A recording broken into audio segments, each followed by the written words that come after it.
do a little intro. What is going on, everybody? Welcome back to the Fully Inflated Football video live podcast. I am here with the chat. This is our second ever live version of the podcast. This is going to go up on Spotify. It's going to be up on YouTube, but we are live right now. And this is a very special free agency edition of the show where we're going to go team by team, transaction by transaction. Everybody wants to know thoughts on X, right? Well, that's what I'm here for. That's what this show is here for. We are going to hit everything. So while I go to Mexico tomorrow for a nice little getaway, you guys can come back, see my thoughts on everything, and it's all right here. So just a couple orders of business.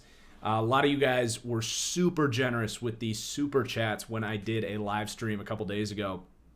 And I just want to let you know that is the way to get your questions out while I'm doing these live shows. But if you have a question about like the Chargers while I'm doing this thing, hold on to that donation, that super chat, until I'm at the end of the Chargers portion of this show, because it is going to be very difficult for me to manage all of those questions and stuff. So if you really want to make sure I see your question, answer it during your team section, hold off for that. But let's go ahead and just get into this thing, man. We have an epic show ahead. We're going to go team by team and basically just kind of react. I'm not going to give grades or anything like that. That's going to be on hold until a lot more free agency plays out. I'm going to just kind of give my reactions to every move, though. And you'll be able to get the gist of if I like what they're doing or not. So we started in the AFC for the team needs, and we're going to start in the NFC for this show. And I like to just go north, east, south, west. Just helps me, do the compass clockwork clockwise to get through this thing, which means we get to start with the Green Bay Packers. And you guys know if you're here watching this live, you know my opinions on the Aaron Jones extension by this point. You cannot do what they did. And we just got a super generous super chat from Cameron Wessels. Shout out to you, man. Thank you. Anyway, the Green Bay Packers, there's really very little to talk about because we all knew the second that they extended Aaron Jones to that big running back contract, and I'll get into the details a little bit, we all knew that was really all that they were going to be able to do.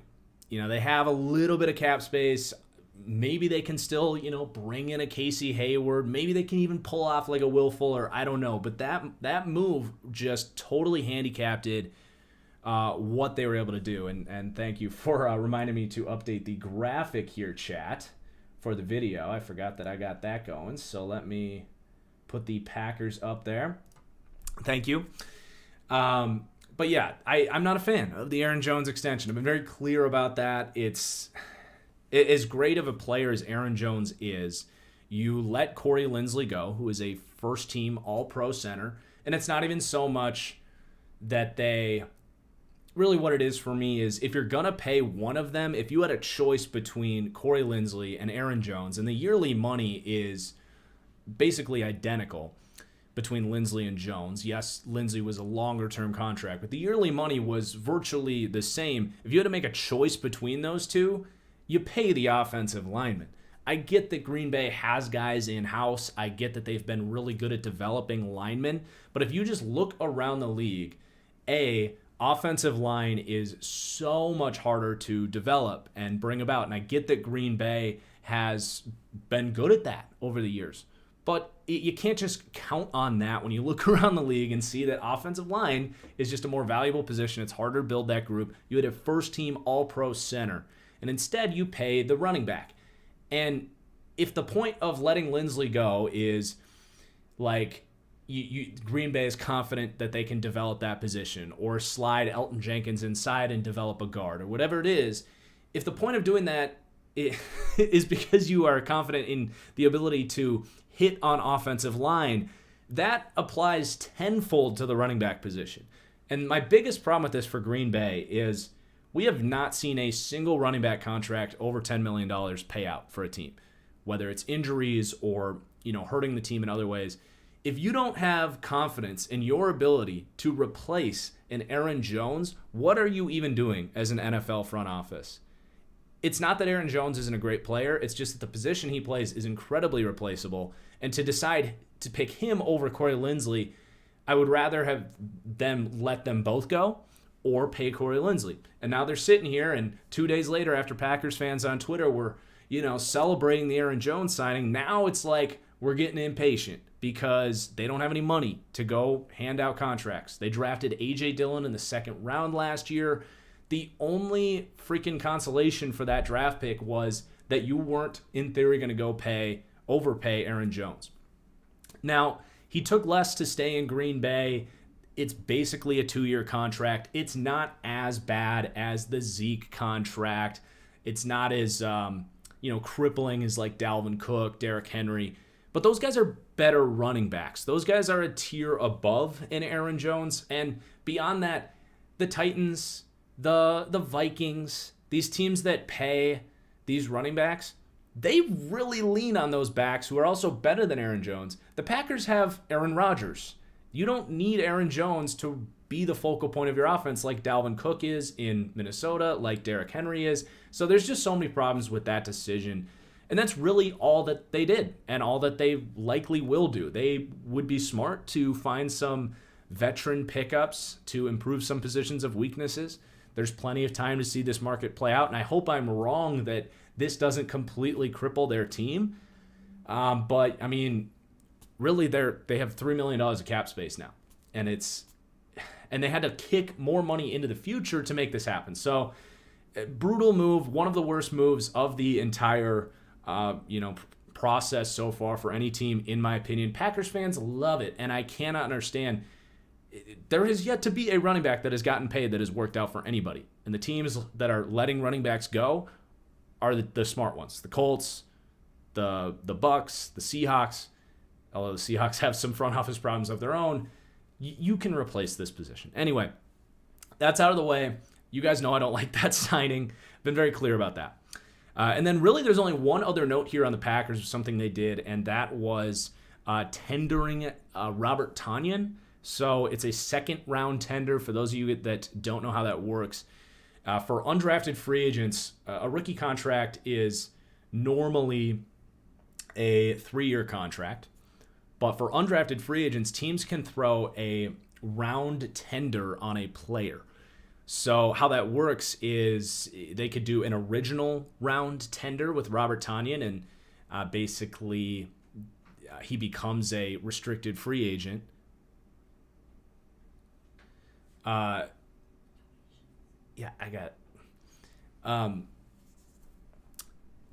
he becomes an unrestricted free agent if you do a original round tender, or it's I don't exactly know how the original round tender goes, because you can do like 3rd round tender, 4th round tender, 2nd round tender, and with the round tenders, the team that you can basically, if you're any of the other 31 teams, you can say, in Robert Tonyan's case, we will send Green Bay a 2nd round pick to get that contract. I'm probably missing some details there, and I got a little confused there because I don't know how an original round tender works for an undrafted free agent, because you can't send somebody nothing. So that's a little strange. But yeah, they tender him. We're going to talk about a lot of players that got tendered here in this show. And I don't think anyone's going to send a 2nd round pick for Robert Tonyan. He's a quality tight end. He's kind of a mismatch problem. Turns into a $3.38 million cap hit next year. So 1 year, $3.3 million contract. Good deal for Green Bay to keep him in-house. We all know they need some weapons.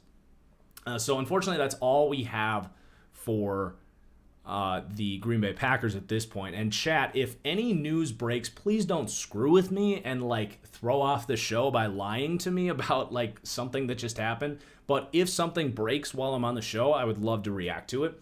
But I know you guys like to screw with me, so please don't do that. So that's the end of the Packers. We do have a super chat from Zanny.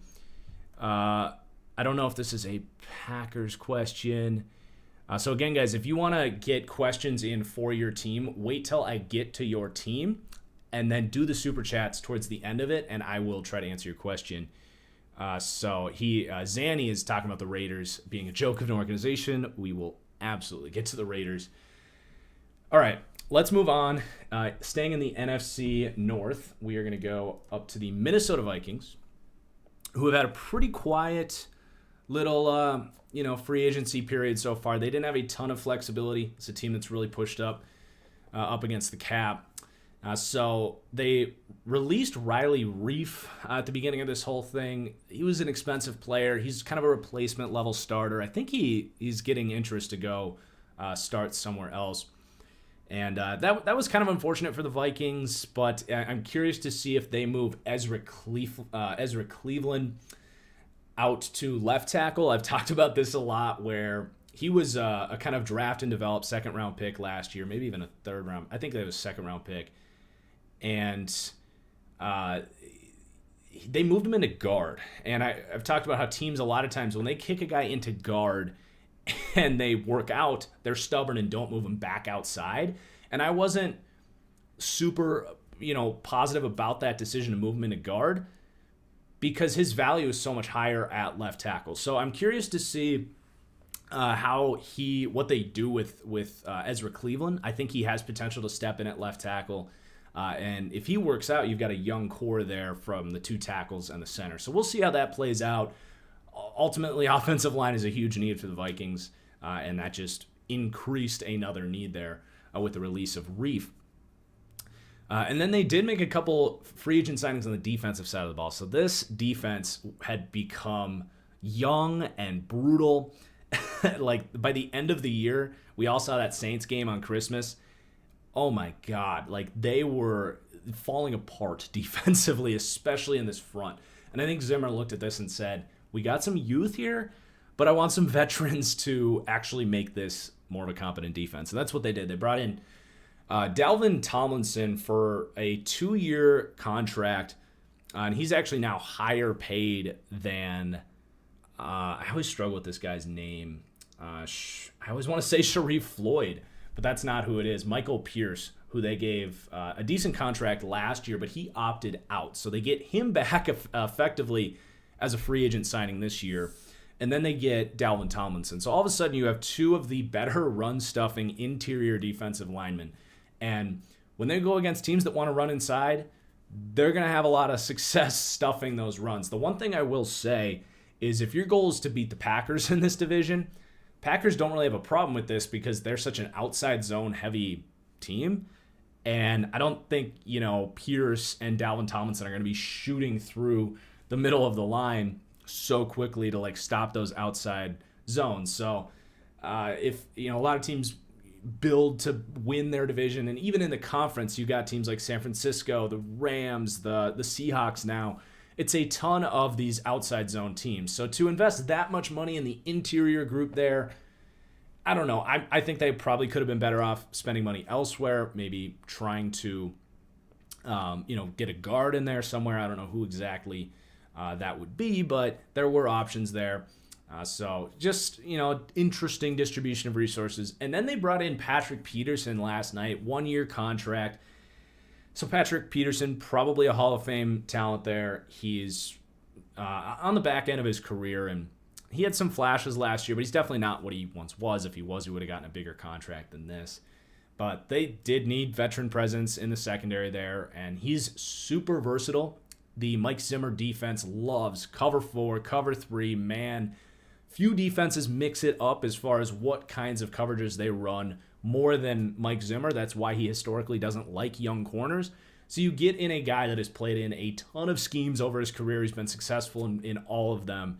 And he's just going to plug in and provide immediate depth there and a starting talent for the corners. So kind of, I think, a desperation play from Zimmer, who's probably a little tired of all these young corners who are just learning and growing. So that's the Vikings. I think the Vikings have done a decent job. I'm not stoked about anything they're doing. They're just kind of staying afloat, kind of keeping this window alive with Cousins and, seeing what happens. It's fine. I don't see the Vikings, turning this thing around like crazy, but crazier things have happened. Sorry about the phone there. Let's move on to the Detroit Lions now. Just got to flip over the graphic there. So the Lions have been busy, which tends to happen when you get a turnover of front office, coach, all that stuff. Cameron, wow, thank you for the kind donation. Man, you guys are awesome. This is a Vikings question, so let me rewind here. Cameron coming in clutch. I appreciate you, man. So the Vikings, with a mostly healthy season, can they be a Super Bowl contender with these additions? To be fair, they can get a guard in the draft, so they can excuse not signing a guard or lineman. Super Bowl is a big word. I think that they can get back to having a top 10 defense. They got to appease the Danielle Hunter situation, who kind of requested a trade, sort of, which would really take a hit on that defense. He is their best player on the entire team, probably. So he's got to get healthy. They got to get him back just to make this defense a top 10. And then, they could very well be a top 10 offense, a top 10 defense. And if they're healthy and things go their way, I don't think they would be the worst team to ever win a Super Bowl. It's very unlikely, but I don't think that they're jeopardizing their chances at it. Like, they're not making any moves that hurt their chances.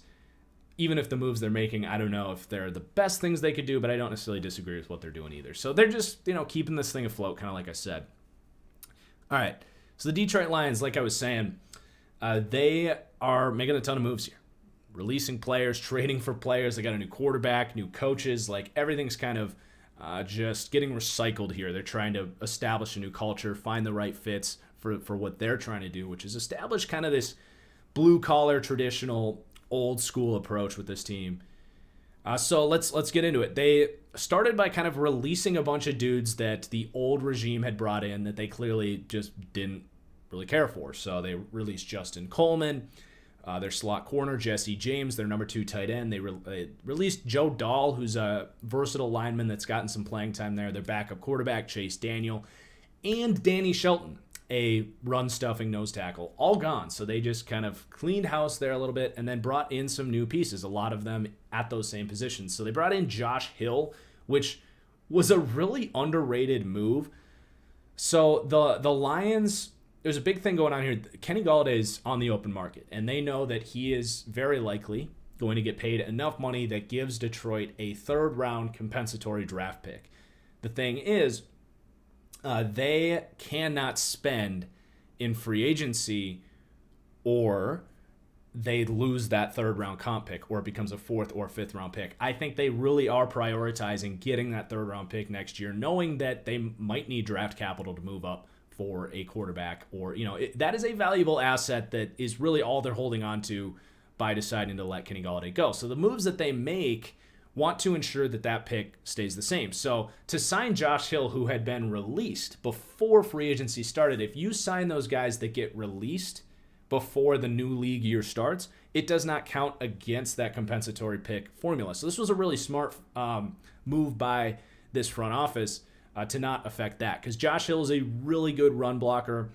He is very familiar with Dan Campbell. I think it's just a great addition. He's kind of the ultimate number 2 tight end. They have TJ Hawkinson there. He's a much better player than Jesse James. He blocks his ass off. He's one of these just run blocking tight ends. He's got some speed. He can do some things kind of leaking out in the receiving game, but he's not much of a route runner or run after the catch guy. But really good pickup for Detroit. That's the exact kind of player that they're going to want to keep adding. And then they re-signed Romeo Okwara. I don't think that that's going to count against the comp pick formula because he was in-house. I'm pretty sure that's how that works. So 3 years, $39 million. He was a very underrated player. He really showed development. That technique in his game really came along to the point of him being their most refined pass rusher, whereas Flowers is more of this kind of pocket-pushing power dude. Okwara was really doing some good stuff on the edge, and he's there with his brother, Julian. I think they like having both those guys in the building. I think they see a lot in Julian Okwara, so there's some added value there. And, Detroit needs to continue to add talent, not lose talent, especially on that defense. So Romeo Okwara is a good player, $13 million a year for a high-end number 2 rusher, which I think is about where Okwara is. pretty good market value. He wanted to stay here in Detroit. You want to, keep guys that want to be here. That's just a good all-around move for Detroit. Makes a ton of sense. And then one of the funniest moves, they actually traded for Michael Brockers, which, again, really smart for Detroit and this front office. And pardon me, I'm starting to like this new Lions GM, but I keep forgetting his name, Brad Holmes. So Brad Holmes is definitely, to me, showing up in his early time here. And this was really crafty to go get Michael Brockers, who Brad Holmes is familiar with for the Rams. Again, not going to count against the compensatory pick formula. So if you aren't going to participate in free agency, it is smart to find a player that was going to get released by his old team and throw a 7th-round pick at him. Again, they're going to get that 3rd-round pick for Golladay. They didn't want to go sign Davin Godchaux or whatever because that would hurt those odds. But this trade eliminates that happening. So Brockers comes in here. They needed interior help. He's going to start there right next to Deshaun Hand. But this was funny because after the Goff-Stafford trade, Michael Brockers was talking about how they upgraded at quarterback. And, oops, now he's back, playing with Jared Goff. So that's going to be funny. Those guys interacting in practice. I'm sure it's, a media creation. I'm sure Jared Goff is going to be a professional about it and understand that he had no idea that they'd be playing again. I'm sure that those guys will be just fine, but that was really funny. Then they signed Jamal Williams for a cheap contract. I don't really know why they felt the need to do this. Maybe they want to move on from Kerryon Johnson, who's from a former regime, who just hasn't been able to stay healthy and kind of reach his potential. So Jamal Williams is exactly the type of player they're looking for. To me, this was a culture signing. He is, as Dan Campbell will describe it, a kneecap biter. He is a badass on the football field. He does everything at the running back position. He is a true jack of all trades, master of none. He's got good hands. He pass blocks. He fights for tough yardage, but just not the best athlete. This team has seen a lot of Jamal Williams, obviously playing Green Bay twice a year. So, just fine. They're definitely hoping that contract doesn't impact the Golladay cap formula. And then they signed Tim Boyle as well from Green Bay. Kind of a notable addition there. Boyle had a lot of traction in Green Bay. He's kind of infamous for the guy that was above Jordan Love on the depth chart. I've talked about that kind of being a procedural thing for Green Bay, not looking too much into it. I don't think Tim Boyle is a better player than Jordan Love, but they were doing a true redshirt thing. But it definitely piqued some people's interest. Green Bay has a record of developing these kind of no-name quarterbacks. He had some good moments in preseasons before. His footwork's really smooth. He kind of looks like Aaron Rodgers in the pocket. He's got a strong arm. So you never know with these guys, right? You see it all the time. Gardner Minshew, Taylor Heineke, Taysom Hill. Sometimes guys just come out of nowhere. I think you should keep an eye on Tim Boyle. He will be the backup there, and I think he's going to push Jared Goff. I don't think they're going to have any chance of starting Tim Boyle over Jared Goff, but if things get ugly, keep an eye on it. They released Chase Daniel and brought in Tim Boyle. They prefer Tim Boyle to Chase Daniel, who's known as one of the better backups in the league. So that's the Lions. I think they're doing a good job. I'm actually rather impressed. I also find it kind of cool, before we move on from Detroit here, the trade for Brockers is cool. So Brad Holmes came over from the Rams, and I just think it's cool that the Rams kind of were taking care of one of their own. They know Detroit's not a threat. I think that deep down, like Sean McVay and Wes Snead, right, the GM for the Rams, they're kind of, rooting for Goff, rooting for Brad Holmes. They want to see Detroit have success. Those are their guys, right? Goff, Holmes. And they were going to cut Brockers, but they just sent him to Detroit instead. It doesn't change anything for them. They get a 7th-round pick, whatever. Whoops, I just opened Twitter and saw Flacco's visiting the Niners. I do not want to be on Twitter while I'm doing a live stream. That is overly ambitious. But I think that's pretty cool that the Rams kind of helping out their own, whether it's the GM, the quarterback, you guys can have Brockers. That's fine. I don't think they make that trade with a lot of other teams. All right, anyway, let's move on to the Bears. And this is going to be fun. So let's talk about Andy Dalton, because this was all over Twitter. Bears fans just throwing a freaking fit, man. Like so insulting that they would give us Andy Dalton as our quarterback option. We wanted Russell Wilson. Well, yeah, of course you wanted Russell Wilson. You know who didn't want you to have Russell Wilson? The Seahawks, who was the team that got to decide where Russell Wilson ended up. So you were never going to get Russell Wilson. You're not going to get Deshaun Watson unless you want to wait till like after the draft, which that's just bad process. Like to bank on maybe getting Watson in like 2 months, it's just not going to happen.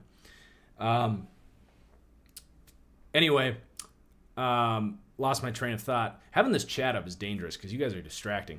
But yeah, Andy Dalton coming in here, 1 year, $10 million, gonna, I guess, compete with Nick Foles. Andy Dalton's better than Nick Foles. I have no doubt about that. I think he makes similar decisions, but he can actually move, unlike Nick Foles.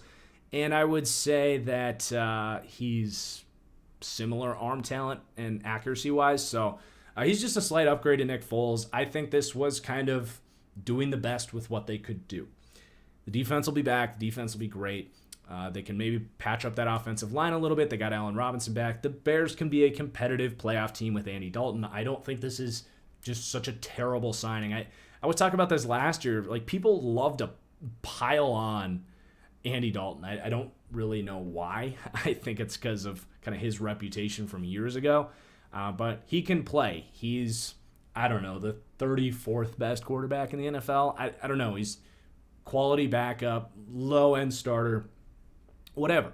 I don't think it's like the worst thing they could have done. And the other thing with Andy Dalton is I feel like at the end of the Bengals time, I feel like the Bengals kind of ruined Andy Dalton because one of the best things that Dalton had was kind of that ability to play in structure, play with that confidence, come prepared with a good unit around him, and just be sort of that kind of game manager type.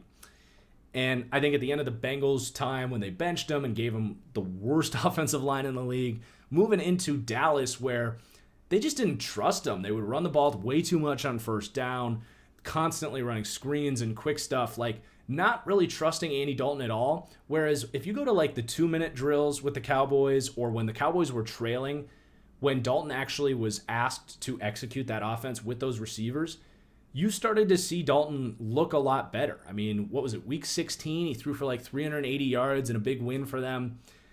Or maybe they ended up losing that game. But like he can still absolutely play. I think he just needs to get in a rhythm. He also didn't get to start, not even start, but just like prepare with that team with the COVID preseason. There was no training camp. There was no preseason. He didn't get any opportunities to kind of get on the same page with those receivers. And beyond that, he actually got the thing. He got COVID. He was not expected to be the starter. On top of that, like he was the backup, and then he was asked to start with Dak Prescott going down, so there's that. But then he actually got the thing. He actually got COVID, and he talked about how he really got COVID. Like, it took him out for like 3 weeks, and it took him a long time to get back to it. And Cam Newton talked about the same thing. So I just think that a new year, Andy Dalton kind of having a team that believes in him a little more, I think we're going to see a much better version of Andy Dalton. I really don't think this is that bad. I think it's arguably right there with like maybe Jacoby Brissette, like Tyrod Taylor, Ryan Fitzpatrick. I don't think it really matters. I think Jameis maybe would have been the ultimate option there, but Jameis chose New Orleans. Dalton signed with Chicago after Jameis went back to New Orleans, so you weren't going to get Jameis either. I really do think this was pretty much the best thing the Bears could do. It's a cheap one-year deal. They can still move up in the draft and get someone if they want to do that. Or maybe they can still go all out for Deshaun Watson. They could include Andy Dalton in that trade for Watson if they wanted to. It's really, it doesn't change anything else they want to do. But to get him, who I think is an upgrade over Foles, I think people are overreacting quite a bit.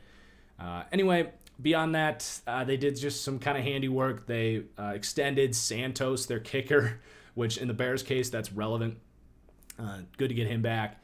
And then Mario Edwards and Angelo Blackson were brought in on that interior of the defensive line. It's going to be a good group on the interior next year. They needed that sort of defensive end position to get filled. We saw Roy Robertson Harris leave to Jacksonville, who's a good player. But Mario Edwards has had kind of a late career reemergence here for this defense. And then they brought back Deion Bush, Jermaine Ifedi, kind of, role players, rotational guys. Ifedi right now is an option that can play some guard, can play some tackle. So just kind of keeping everything else afloat there in Chicago. I think they've had a half decent, free agency. Okay, on to the Dallas Cowboys. Speaking of Andy Dalton. Not a whole lot to talk about here. We knew the second they signed Dak that they weren't going to have a lot of flexibility. There's been some rumors of them going after some of these safeties like Anthony Harris and the kid from Atlanta. I think they want to make a move there at safety at some point, which I think they can make that work as we go.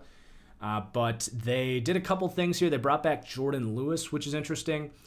They need outside corners here. Chidobe Awuzie is on the way out. They do have Trayvon Diggs, rookie from Alabama last year, but Jordan Lewis and Anthony Brown are on roster. Both those guys are more slot types, so I found it interesting that they elected to bring Jordan Lewis back, but not a bad deal. 3 years, $13 million, pretty damn cheap. So he's a good football player. They need help in the secondary. He could even potentially play safety, I think. So just a good piece to have in that secondary. And then they did something with Tyron Smith that was really interesting. So Tyron Smith is on this sort of infamous 8-year contract that he signed back in like 2015. And he's there forever. And he's still signed through 2023. And they did a not a renegotiation, but a restructuring of his contract, kicking that cap hit into the future so that they had some more flexibility this year. And I get why they felt the need to do that, because they want to patch up this defense. But Tyron Smith has had a really hard time staying healthy, and I don't know if it's smart, now that you're paying Dak, to put even more of Tyron Smith into the future. They actually added on a 2024 void year. In 2024, they're going to have a $4 million cap hit after his massive contract is over. He's going to be off the team. It's not the worst thing they could have done, because they do need to open up cap space, but I don't really believe in Tyron Smith to have this prolonged career. I think they should be maybe focusing on moving on from Tyron Smith as opposed to kicking his contract even further into the future. I don't know if this year is going to be their best, time to win a Super Bowl or not. I think it might be realistic that they need to kind of do a half rebuild there in Dallas, because that defense is just such a mess. I don't really see them winning a Super Bowl next year. But anyway, I just found that interesting that they chose to do that with Tyron Smith, because he's kind of a hot topic with Dallas. Cameron, another donation. You are awesome, man. Appreciate you. But they did sign Ty Nsekhe, who's a good backup. He's been there in Buffalo, was good in Washington for a while. He's old. He's like 34 years old. But considering all the injuries they've had on that offensive line, really smart to get a quality backup for cheap. So Dallas just kind of doing what they can with the Dak contract. We knew that was going to be pretty handicapping. So not a whole lot to say there for them. Next up, we've got the New York Giants. It's funny that we used to say the New York football team or something like that, but now it's the Washington football team in this division. Anyway, just a stupid thought. The Giants did, Leonard Williams, a defensive end for them, interior piece, 3 years, $63 million. And I think it was like 45, 46 guaranteed. It was a lot of guarantees. They gave him a mega deal. They gave him like top of the market money, like Aaron Donald money. And they are obsessed with Leonard Williams. I don't think this was good process by them. He's a good player. He's a really good player. I like Leonard Williams. He was awesome in that scheme last year. But he kind of, I'm not going to say lucked into 13 sacks, but he's not a consistent 13-sack player. You go back to his career, he's more of a 6.5, 7-sack player. He did get up into like 50 pressures. Like, he's a good player. He is in the upper echelon of defensive ends. I wouldn't say he's, interior lineman. He's kind of this hybrid piece, so it's hard to kind of identify what he is truly. But I wouldn't say he's obviously not Chris Jones. I wouldn't say he's Grady Jarrett. I wouldn't say he's Kenny Clark or Cam Hayward. Stephon Tuitt, you're maybe getting there, but he's not as good as him. And to be completely honest, he's much closer to a player that we're going to talk about in a little bit, Shelby Harris for the Denver Broncos, who got about a third of this money. He's much closer to Shelby Harris than he is to like Kenny Clark. So he's a good player. I think he's a $14-ish million a year player, maybe 15, 16. But to pay him 23 for a team that they don't have a lot of cap space, and man, I don't know. I don't think that's going to end very well for the Giants. They also released a couple veterans here, Kevin Zeitler and Golden Tate. Tate was not surprising, but Zeitler, it's kind of like, why are you doing that exactly? And the Ravens, who are super smart, just picked him up instantly. They're like, the rich prey on the poor, right? That's kind of what we saw here. Was the Ravens were like, yep, we'll take him, thank you. And Zeitler's like, freedom. But yeah, just kind of a bad move. Just kind of screamed like poor management. If you had to do that so you could pay Leonard Williams a bunch of money, it's just not smart. I know he hasn't been amazing for them, but he was their best offensive lineman, and they just let him go. So I don't know. They need to get better on the offensive line, not worse. I thought that was pretty bad. And then they made some low-level free agent signings. Again, they don't have a lot of cap space, especially after they paid Leonard Williams all that money. So they signed John Ross. I don't really want to talk about John Ross. If anything happens, with his speed, great. But I don't see him working out with Daniel Jones, to be blunt. I don't see him as a better player than Darius Slayton, who's in that role as that deep threat.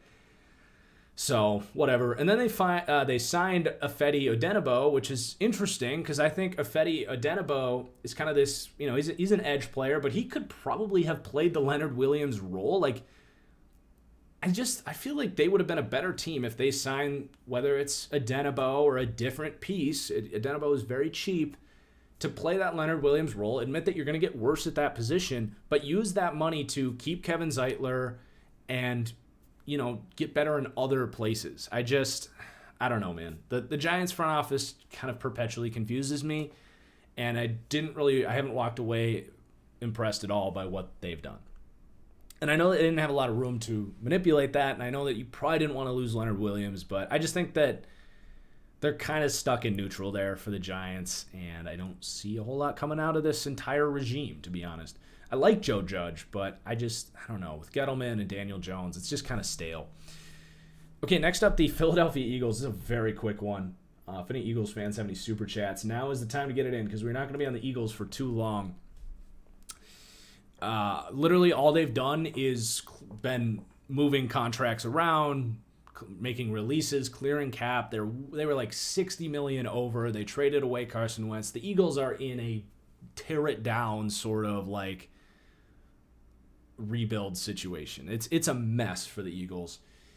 So all they've really done of note is they're planning on releasing Malik Jackson here.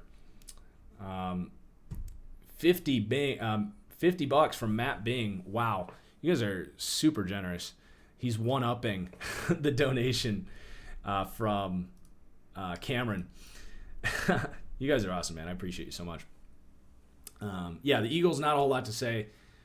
We knew they weren't going to have a very exciting offseason, and they're still over the cap. They're still like $10 million over. They still got to do some things to figure that out. So they're a mess. Not a whole lot to say there on the Eagles, unfortunately for Eagles fans. The Washington football team is up next, and this is exciting. The football team has clearly had the best free agency run here in this division. They are crushing it. I would be stoked if I was a fan of this team. The interesting thing is that their quarterback situation is still a mess. But it's fascinating. It's a fascinating mess, and I think they've actually upgraded the quarterback situation from what they had last year, although it still might be, I don't know if I would say it's the worst in the NFL. I would say I'd probably have their situation than the Eagles, the Broncos, but they're a bottom 3 or 4. I'd rather have the Bears. I'd rather have Dalton and Foles than what they have, I think. But yeah, they're in the bottom 4 or 5 of quarterback rooms in the league, which it's always tough to win when that's the case. You don't need that to be explained. You guys are smart. But they've done some really fun stuff. So what have they done at the quarterback position? They brought in Ryan Fitzpatrick, who is right there with, Jameis and Dalton and Brissette and this group of kind of backup guys that are solid. He played really well last year. he's just an aggressive player. He had some really good games in there. He played some of his best football last year, and I think he's going to be their best player next year. But his history would tell you that there's a good chance that you're eventually going to get some games where you're like, oh, yuck, like some 3 interception games where he's just struggling. He doesn't have a lot of physical talent. He's just he's always been funny because he's from Harvard, and you think Harvard quarterback, like this guy's going to play like Peyton Manning, right? Like methodical, mistake-free, reading defenses, all this stuff. He's the opposite. He's like this gunslinger, like poor man's Brett Favre, like Brett Favre with like no talent. It's kind of ironic. But that's kind of how he goes about it. And then they brought back Taylor Heineke earlier, so he's going to compete. I think Heineke's a more talented player. And then Kyle Allen is going to be coming back from a pretty significant injury as well. So they're going to have a decent competition there. They're going to have kind of a hot hand approach. I think it'll be Fitz, and if Fitz struggles, they'll go to Heineke and Allen and whoever kind of looks best in camp. Like I said, I think the quarterback room will be better next year than it was last year. Alex Smith ended up getting released.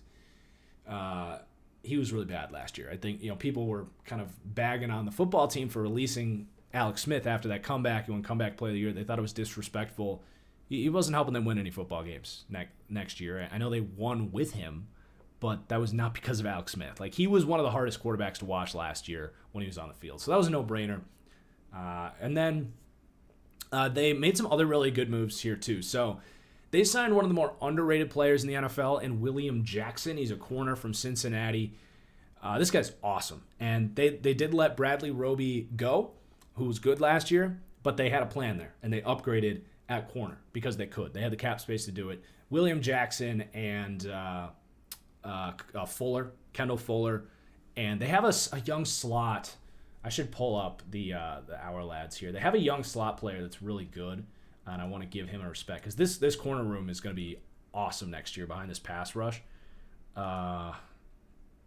What is his? Jimmy Moreland. Jimmy Moreland and Greg Stroman can play a little bit too, and they have Danny Johnson. Those are 3 like cool like late round sleeper corners. So in the slot, so they upgraded corner. William Jackson is going to be Darby, not Roby. Yeah, we'll get into that when we get to Denver. But yeah, anyway, they upgraded corner. That defense as a whole is going to be awesome. They do got to figure out something at linebacker. I will add that. They could use another starter there, but overall, defense looks pretty damn good. They could even upgrade at free safety, maybe what's his name? Malik Hooker would be an awesome signing here. And then they add Curtis Samuel, which is super exciting. Receiver from Carolina, who has developed really nicely since Ron Rivera last saw him. He's just the perfect fit. He's not reuniting, but him and Terry McLaurin both out of Ohio State. And he is the playmaker type they need. When you're one of these offenses that doesn't have a quarterback, let's just put it bluntly, but you have a great defense, you want to get playmakers. I think that guys that can be catch and run threats, short to intermediate threats. New England's kind of doing that with their tight end thing. I think the Bears think similarly. Just ball control, fight for tough first downs, create yardage after the catch, and play great defense. He is going to be a massive upgrade there. Second year for Antonio Gibson. You got Terry McLaurin, Logan Thomas, a decent tight end. So they got some pieces there. The offense is definitely going to look better next year. And they have got to be the clear-cut favorite to win this division right now. I know Dallas is going to be back with Dak, so that could be tight. But between the football team compared to the Giants and the Eagles right now, it's crazy how much better they look. But they probably have the worst quarterback situation other than the Eagles, so it's tough. All right, on to the Super Bowl champion Tampa Bay Buccaneers. Very quiet offseason, just kind of getting the band back together. I don't really have a lot to say, and I'm just impressed. I'm very impressed by what Jason Light has been able to do to keep all these guys. They even got Gronk back for like $8 million, and they might be able to get Fournette back. The Bucs are super scary because they probably weren't supposed to win the Super Bowl last year. I know they had obviously a great chance to do it, but there was a point in time like late in the season in like December where it was like, okay, they're kind of starting to click, but they might need a little more time to get this offense kind of more consistent, get this young secondary to look elite. And by the very end of the season, it all kind of clicked. So the Bucs are very scary. They got the whole band back together. And they even have a little room to do some other stuff if they want. Brady signs an extension. He's going to be playing for at least another 2 years, and I fully believe it. Not a whole lot to add on the Bucs. I thought they were potentially going to be able to pull it off. I thought if they were going to lose anyone, it was going to be Kenny Golladay. But I think they were super smart to. I'm just seeing chat saying Will Fuller just signed with the Dolphins. That's interesting. I'll have to confirm that when we get to the Dolphins here. Good job for the Bucs. Let's move on to the New Orleans Saints, who, very similar to the Eagles, just kind of doing cleanup work here, making some releases. They've had to make some really tough cuts. The last podcast I did, I went on a rant about the Saints, and then finally, I did just get a super chat from Trevor for a question about the football team sneaking in here. I might as well answer that. Washington is somehow hovering around plus 500 to win that division. Just insane considering who else is there. That is incredible value, chat and podcast. Washington to win the division at plus 500. Wow. But let's talk about the Saints. I'm going to have a quick sip of water here. Good stuff. Yeah, Saints just doing cleanup work. Kind of the offseason we expected here. Cleaning up some guys. I went on that big rant about the salary cap. And sure enough, they did actually have to make some tough releases. They released Emmanuel Sanders. They released Janoris Jenkins. Malcolm Brown got traded off. And Quan Alexander. So they took some hits to some veterans on that team. Still a very good football team. And then they signed Jameis Winston, who, yes, I think Jameis Winston will start. I think he's a better quarterback than Taysom Hill. I can't explain why Taysom Hill got the start over Jameis last year, but I really don't think that they bring Jameis back if Peyton doesn't actually think that Jameis is better. The Taysom Hill extension was funny. It was not a 4-year, $140 million contract extension. It was all fake money. Literally all they did was prorate a bonus into... I don't think he took a pay cut. I think all they did was add void years to his contract that was set to expire this year so that he was paid less against the cap this year. That's all they did. But Sean Payton was trolling everyone out there by, throwing a bunch of fake money on a voided year contract. So really all they did was, kick bonus into the future. That was not an actual extension.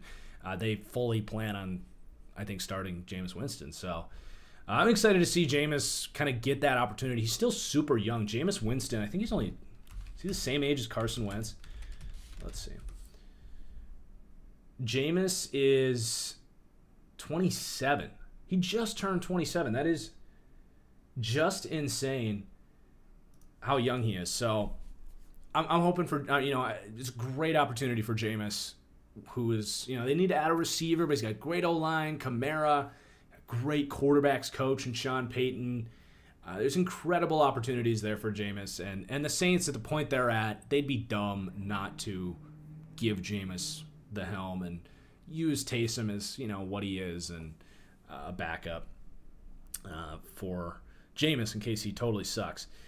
But there's the Saints not doing a whole lot. The next team here is going to be interesting to talk about because I'm very disappointed in this next team. The Carolina Panthers. Those of you guys that have been listening to this podcast for a while, you know that I've been very generous, optimistic about this Panthers team. And I like the owner. I liked a lot of the moves they made last year, kind of setting up for greatness down the road. And it's reaching a point where I am losing faith in this team fast. They did some really questionable stuff. First of all, they let Curtis Samuel go, which is not the end of the world. I kind of thought that could happen, but that was a tough decision.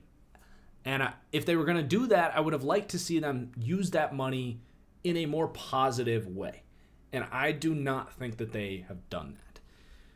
They had two signings that came out when I was live a couple days ago. Two of the worst signings, in the in the league. Just seeing Will Fuller 1 year for $10 million. Yeah, Green Bay definitely wouldn't have been a good contract for you, Green Bay. Anyway, Pat Elfline and Cam Irving were signed to the Panthers, and these contracts were really not like harmful to the team. They're gonna be able to get out of them. Elfline was 3 years, $13 million. I think $6 million guaranteed. So it's basically a 2-year contract for Pat Elfline. That one's very questionable. Pat Elfline has a negative wins above replacement on his career, and he's just not a good football player. He was okay for the Jets, like kind of, but he couldn't start at guard for the Vikings. As someone that lives in Minnesota, he was a villain on the Vikings for years. He's just not a good football player. And they gave him 3 years, $13 million. It's not so much the contract, it's just that that's their plan at guard. That's enough of a contract to say, like, we don't think that's a need. We have Pat Elfline. So that was bad. And then they gave Cam Irving 2 years, $10 million, which that's not quite as much of a, like, he's our plan at right guard, but he's also really bad. So I think that they're looking at that as their starting lineman, and they could have just done so much better with that group. So I didn't like that. They released Zach Kerr, who was actually one of the more underrated budget contracts in the league. He is a force in the interior. He was a great compliment to Derek Brown. He was cheap. They also let K1 Short go. I thought Zach Kerr was a really good football player for them. Don't understand why you would. That was a very valuable contract. You would look at Zach Kerr compared to like Davin Godchaux or even up to like Dalvin Tomlinson. Those guys are similar football players. Those guys are getting $10 million. Zach Kerr, they cleared like $2 million in cap space. It was like nothing. So I thought that was, it just didn't make any sense. I didn't think it made any sense when Arizona let him go. He went to Carolina and balled out there. Just kind of a dumb move there. And then they paid Hassan Reddick $8 million and Morgan Fox 2 years, $8.5 million. Those guys aren't going to start for them. Hassan Reddick, someone on Twitter made a good point that if they are going to include Brian Burns in a package to go get Deshaun Watson, which they may need to do, I guess it makes somewhat sense, a little bit of sense, but they don't need Hassan Reddick. They have, obviously, Brian Burns. They have someone that was almost a first-round pick last year that has a lot of upside, Yetur Gross-Matos. They have F.A. Abada, who's fine. And then they also have a defensive end in, where is he? Christian Miller was a decent fourth-round pick out of Alabama. They did not need Hassan Reddick. And that's exactly where it's like, okay, if you're going to let Curtis Samuel go, use the money in a functional way somewhere else. And they did not do that. They gave Morgan Fox, who I don't even know what he's going to do on this defense. He's going to be an interior rusher on third down. Like, that makes no sense. That's not cheap. That's 4.2 per. That's a terrible contract for a league minimum player in Morgan Fox. Hassan Reddick, I don't see a role for him on this defense unless they're switching to like full on 3-4, I guess. Or I mean, he's not an off-ball linebacker. We know that. So that was terrible. And then you give Elfline, Cameron. I'm kind of out on the Panthers. Like, what the actual F are they doing? This was just a brutal operation. I'm very disappointed in the new GM. Here, they fired, I'm not going to look this up, but they fired a GM to bring in this guy, and this is a terrible start. So, Fs all across the board for the Panthers. I don't know what the heck they're doing. Then the Falcons, the Falcons have done nothing. They've done cap work. They did give Matt Ryan, they kicked that into the future. Kind of signals that they're probably not drafting a quarterback at 4. I disagree with that. I would still do it, but I think that they're probably going to try to milk out this this whole Matt Ryan window. But yeah, nothing really to say about the Atlanta Falcons. We're going to keep moving. They've literally done like nothing unless I'm forgetting something. Then the Rams, moving on to the NFC West, the Rams, another team that hasn't done a ton. Obviously, they traded Michael Brockers. We talked about that. That was a cap casualty. That, no problem. I thought it was kind of strange that they extended him to begin with, that they didn't really need him. They just saw an opportunity to get him. for a year, basically. And then Darius Williams gets tendered. He was an awesome breakout player last year, 5'9" corner, outstanding kind of zone instincts, really underrated player. If you do not know who Darius Williams is, check out like some highlights from his 2020 season. Really good football player. He ends up getting that 1 year kind of UDFA tender, and I don't know if they're going to be able to keep him long term when the cap goes up next year, but he's a good football player. They're definitely glad that they were able to retain him. And then they did one thing that I thought was really questionable, and that was giving Leonard Floyd I didn't even write the details down here. I should have. Let me pull up the Leonard Floyd contract just to make sure I'm accurate on the details here. Or maybe the contract details aren't fully out yet. Let's see. So, yeah, it was a 4-year, $64 million contract with $32 million guarantees. And this is just one of those things where it's kind of like the Aaron Jones thing for Green Bay. Like, does Leonard Floyd make them a better football team next year in a vacuum? Yeah, he does. But in the context of this team, where you literally saw Dante Fowler play the exact same position the year before, kind of have a reemergence, and then go to Atlanta and suck somewhere else. You bring in Leonard Floyd, who's a similar player. Oh, wow, magic. All of a sudden, he's getting sacks and pressures because Aaron Donald is demanding triple teams on the interior. Is Leonard Floyd a good football player for them? Yeah, he is. Could they have used that cap space this year and in the future much better? Yes, 100%. I think there were players that they could have signed that would have easily been able to do what Leonard Floyd is doing. And if you're a huge Leonard Floyd truther, I apologize, but I think that's pretty consensus. It was kind of like, why? Why did they do that? Just, you look around the league at guys like this. We saw it last year with Dante Fowler. Robert Quinn's a good example with the Bears, who had just one great year. They pay him a bunch of money, and it was kind of just a mistake. Leonard Floyd is not a $16 million a year player. He's a good player. He's worth $8 million, $9 million. He's a decent number 2, but really an overpay. And I get that they're really going all in for this year. But to make this happen, they also had to kick a bunch of money into the future. And they're actually still $16 million over the cap. So they already did, I think they did Jalen Ramsey. I don't know if they've done Donald yet, but when you kick the can down the road, what you're doing is taking a player's base salary for this season, giving them a signing bonus for that amount, which means they get that money now, guaranteed. They get that money now. And what you're able to do is basically you reduce that base salary, which is like the game checks that you get, down to almost nothing. You just give them that money now in a signing bonus, and that allows the team to distribute that money into future seasons. And they had to do a lot of that to keep Leonard Floyd. So this idea that the Rams are like all in on this season, maybe they think Aaron Donald only has 1 year left of his prime, so that makes a little bit of sense. But Matthew Stafford isn't like, it's not like the Bucs with Tom Brady where he's 42 years old. It's not like they got to go all in on next year. Like, they have a 3 or 4 year window at least with Matthew Stafford in there now. So I don't get this idea that like it's this year or never. So I don't know. I thought that whole thing was questionable. It's a very aggressive front office. They're right there with like the Saints and the Eagles, where like they're all in every year until they can't be anymore. And we're seeing now with the Eagles and the Saints, who were a couple years ahead of the Rams, kind of doing this, really struggling. Now their quarterback situation you would think is going to be better, but yeah, I didn't fully agree with the whole sort of Leonard Floyd and all-in approach for the Rams right now, who are still $16 million over the cap, by the way. They gotta do some serious renegotiations that's going to hurt their ability to team build in future years. So I thought letting Leonard Floyd was kind of an obvious let him go type of deal.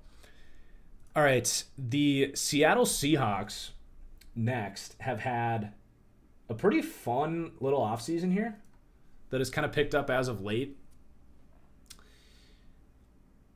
someone just asked, why would the Rams trade Brock for a 7th? Well, they were going to cut him. They couldn't afford him. So the Seattle Seahawks here have had a nice little offseason. And they're in a tough spot. They don't have a ton of cap flexibility. They have a lot of positional needs. And I think they've done a pretty good job here. So they ended up letting Shaq Griffin go, which I think in their situation, they would have loved to have him back.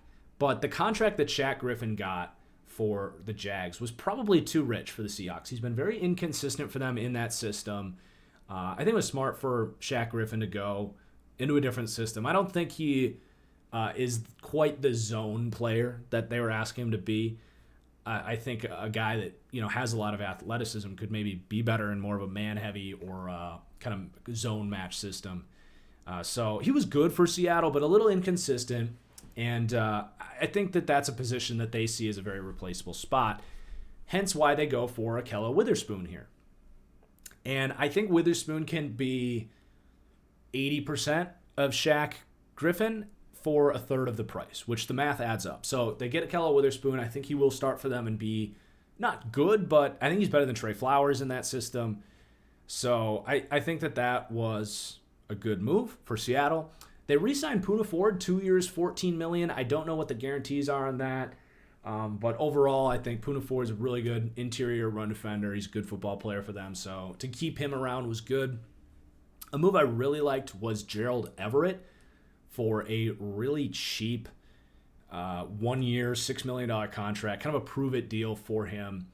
And he knows that system. The Rams are going to, the Seahawks are going to be implementing that Shanahan, McVay, outside zone play action offense, which is going to be really fun to see. I think that this is an underrated talking point for the Seahawks is how much this change of offensive system is going to help everything involved here. And Gerald Everett is going to give them that go-to play action piece, the guy that sneaks out on outside zone. He's a half-decent blocker. If they can get him to be a better blocker, he's going to be a hell of a football player for them. So that was a really good move. Gerald Everett going to be a fantasy sleeper next year. And then they trade for Gabe Jackson. Upgrade at guard. He's a big mauler type. Not the best scheme fit per se, but he's better than anything they were probably going to get. And they don't owe him anything. I think he will make the team, but they give up a 5th-round pick. What am I saying? He'll make the team. He'll start there at guard. Decent upgrade on the offensive line. But he's more of an inside mauler kind of power blocker type as opposed to sort of the stretch run, reach a nose tackle, that kind of thing. So that'll be interesting to see how he plays out there. But overall, the Seahawks, I think, have had kind of an underrated offseason that is definitely not done yet. I think they're definitely going to be making some more moves. They still got to figure out that edge group. They let Dunlap go, so they got to figure out something there. And the secondary still needs some pieces for sure. I'm still waiting. I think my Malik Hooker to the Seahawks prediction, it's only a matter of time before that happens.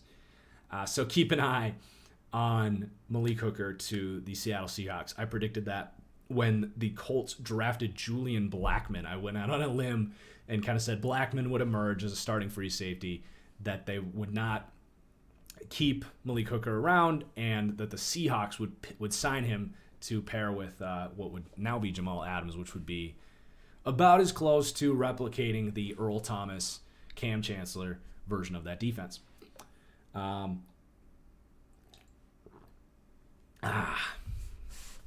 Let's move on to the 49ers. 49ers, man. They did some stuff. So, Trent Williams just blew up the tackle market, kind of. The numbers on that was like crazy. The numbers on it, 6 years, $138 million. Kind of a fraudulent number there. The last year there, that 6th year, is a $33 million base salary with no bonus. So it's really a 5-year, $105 million contract. That last year is never going to happen. $33 million cap hit for a 37, 38-year-old tackle. That's never going to hit. So it's really a 5-year, $105 million. And the structure of this was really well done for the Niners. I was really impressed with the way that they kind of finagled this thing. And this is kind of a tangent here, but I think that this sort of reduced cap season is an all-around lesson around the league for teams to learn how to get creative with the cap. I think if you go back 2-3 years, there was about 4 or 5 teams. I would say the Saints, the Eagles, the Colts, and the Chiefs were starting to kind of catch on. But I've talked about it like last summer, how the teams that manipulate the cap, understand contract structure, how to do void years, kick the can down the road, all that stuff. Everyone's doing it now. It's a copycat league, and finally, like, kind of the whole league has caught up. The Niners have been good at that too. But the way that they structured this Trent Williams contract was really impressive in that it's a backloaded contract in a lot of ways. And the first year, so like he gets this big bonus, right? He gets that money. The money is coming his way no matter what, which he's happy about. But for the Niners, his cap hit next year is small. It's only like $6 or $7 million against the cap in the first year, and you're seeing a lot of that this year. So it's just a very manageable contract for the Niners. It looks massive, and you look at it and you're like, oh, this guy's got injury concerns. He's like 32, 33 years old. Like, that's not a good contract. But the way it's structured, it's big, it's massive, but he is the best tackle in football, and he's going to be around here for a long time. He's going to finish as a Hall of Famer, and I think we're going to remember him as a Niner. I'll be very surprised if he doesn't win a Super Bowl as a 49er on this contract. That's 5 years with Kyle Shanahan. And then for the Niners' sake, like, such a big deal to get him back. Not just to fill that need, but that totally opens up your draft decisions with that 12th pick. Because the 49ers offense, if you just open up a 49ers playbook or any of these outside zone schemes that we talk about, the Shanahan offense, the core underlying philosophy of everything they do is run. We are going to target the outside butt cheek of the tackle. That's what you're doing in this offense. Whether you're running play action or outside zone, that's what you're doing. You're making it look like you're running the running back right behind the outside butt cheek of the tackle. And to have Trent Williams be that butt cheek that you get to run behind for the next 5 years is a huge deal, as opposed to like Daniel Brunskill or whatever. But I think if they didn't get this done, I think tackle was going to be like the number one focal point in the draft. And this opens things up. You could go get a Trey Lance now. You could draft a corner there. Huge move for the Niners. I think that was obviously their number one priority. And they had to pay up. Like, Trent Williams got that bag. But they had to pay up because there was a lot of teams coming for him. All right. They also signed Alex Mack to a cheap 1-year deal. A little bit washed up on the back end of his career. I thought Alex Mack was going to retire, and he did not. He is reuniting with Kyle Shanahan. He knows the offense. It's a complicated system there, a lot of checks and calls and stuff, and he'll be comfortable running, being the quarterback of the offensive line, if you will. So I think from a protection standpoint, it'll help and just kind of getting everyone on the same page.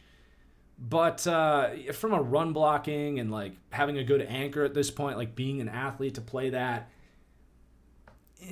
he's okay. I think it's good to have him. It's an upgrade, but nothing. It's not like, oh my God, they signed like first team All-Pro Alex Mack. No, he's decent center. Then they re-signed Kyle Juszczyk. Good to get him back. He's a focal point of everything they do with all the misdirection. I didn't really think there was any chance they were going to let him go. A lot of money there for him. And then Jason Verrett comes back. Good to fill out. Like, their entire corner room was leaving. Good to get him back. Now, I think that they're not going to be counting on him. He's an interesting discussion because a lot of guys are taking 1-year deals with the cap down this year, kind of hit free agency again next year when the cap explodes again.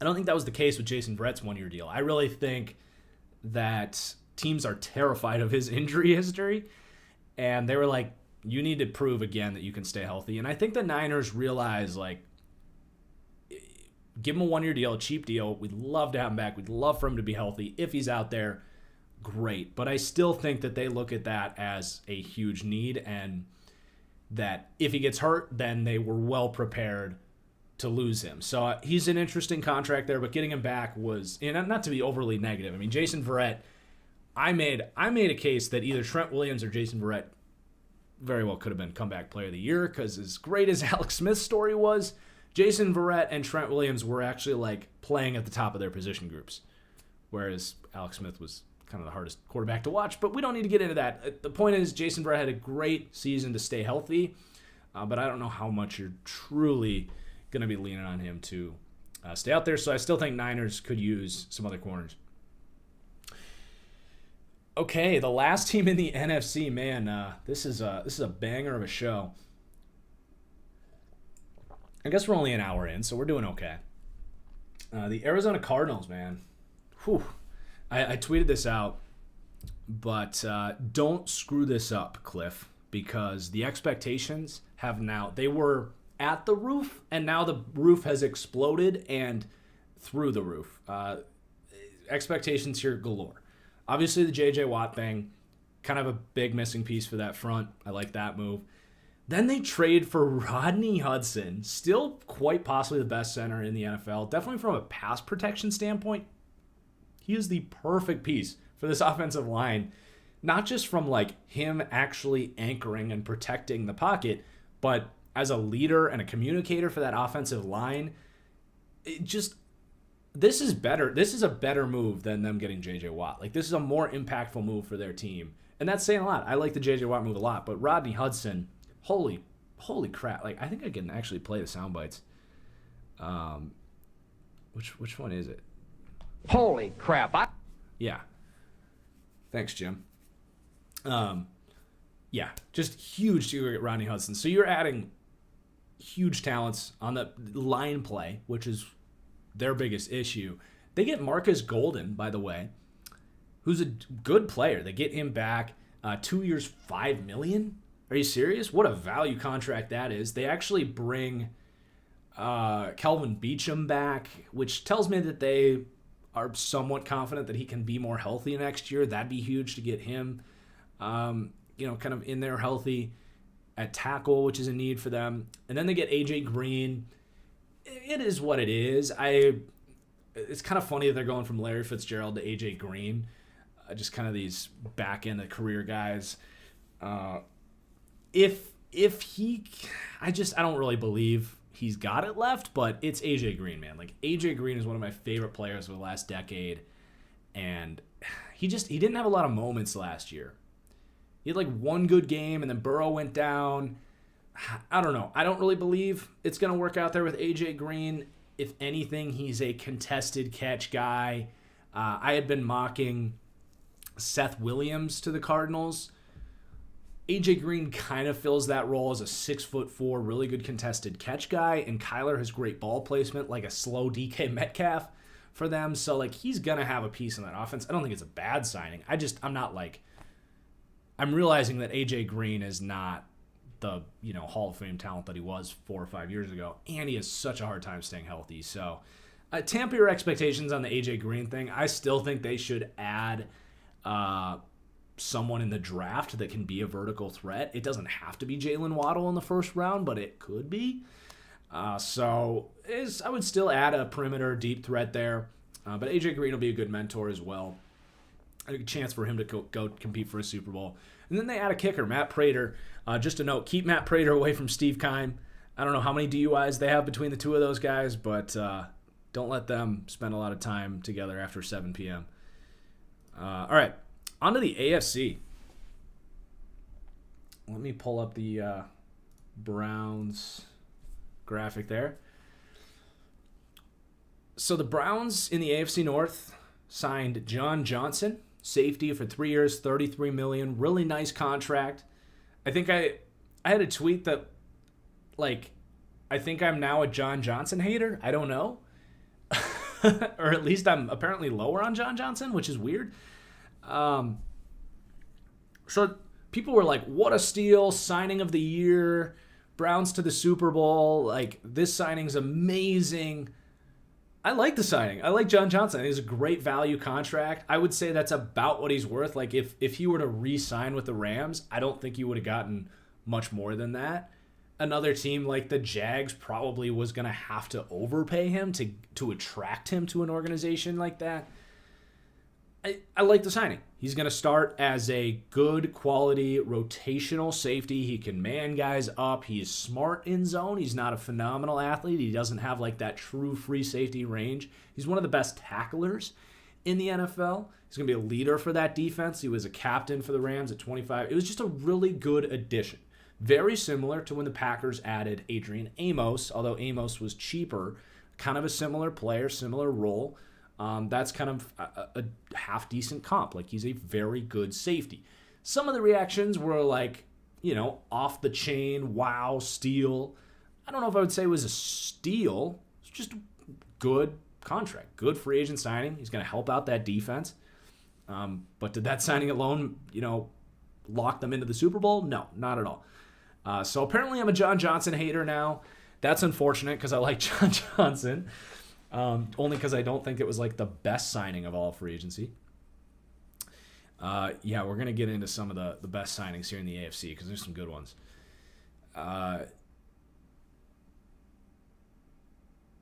Sorry, just got a text. Anyway, the other signings here, Todd McKinley.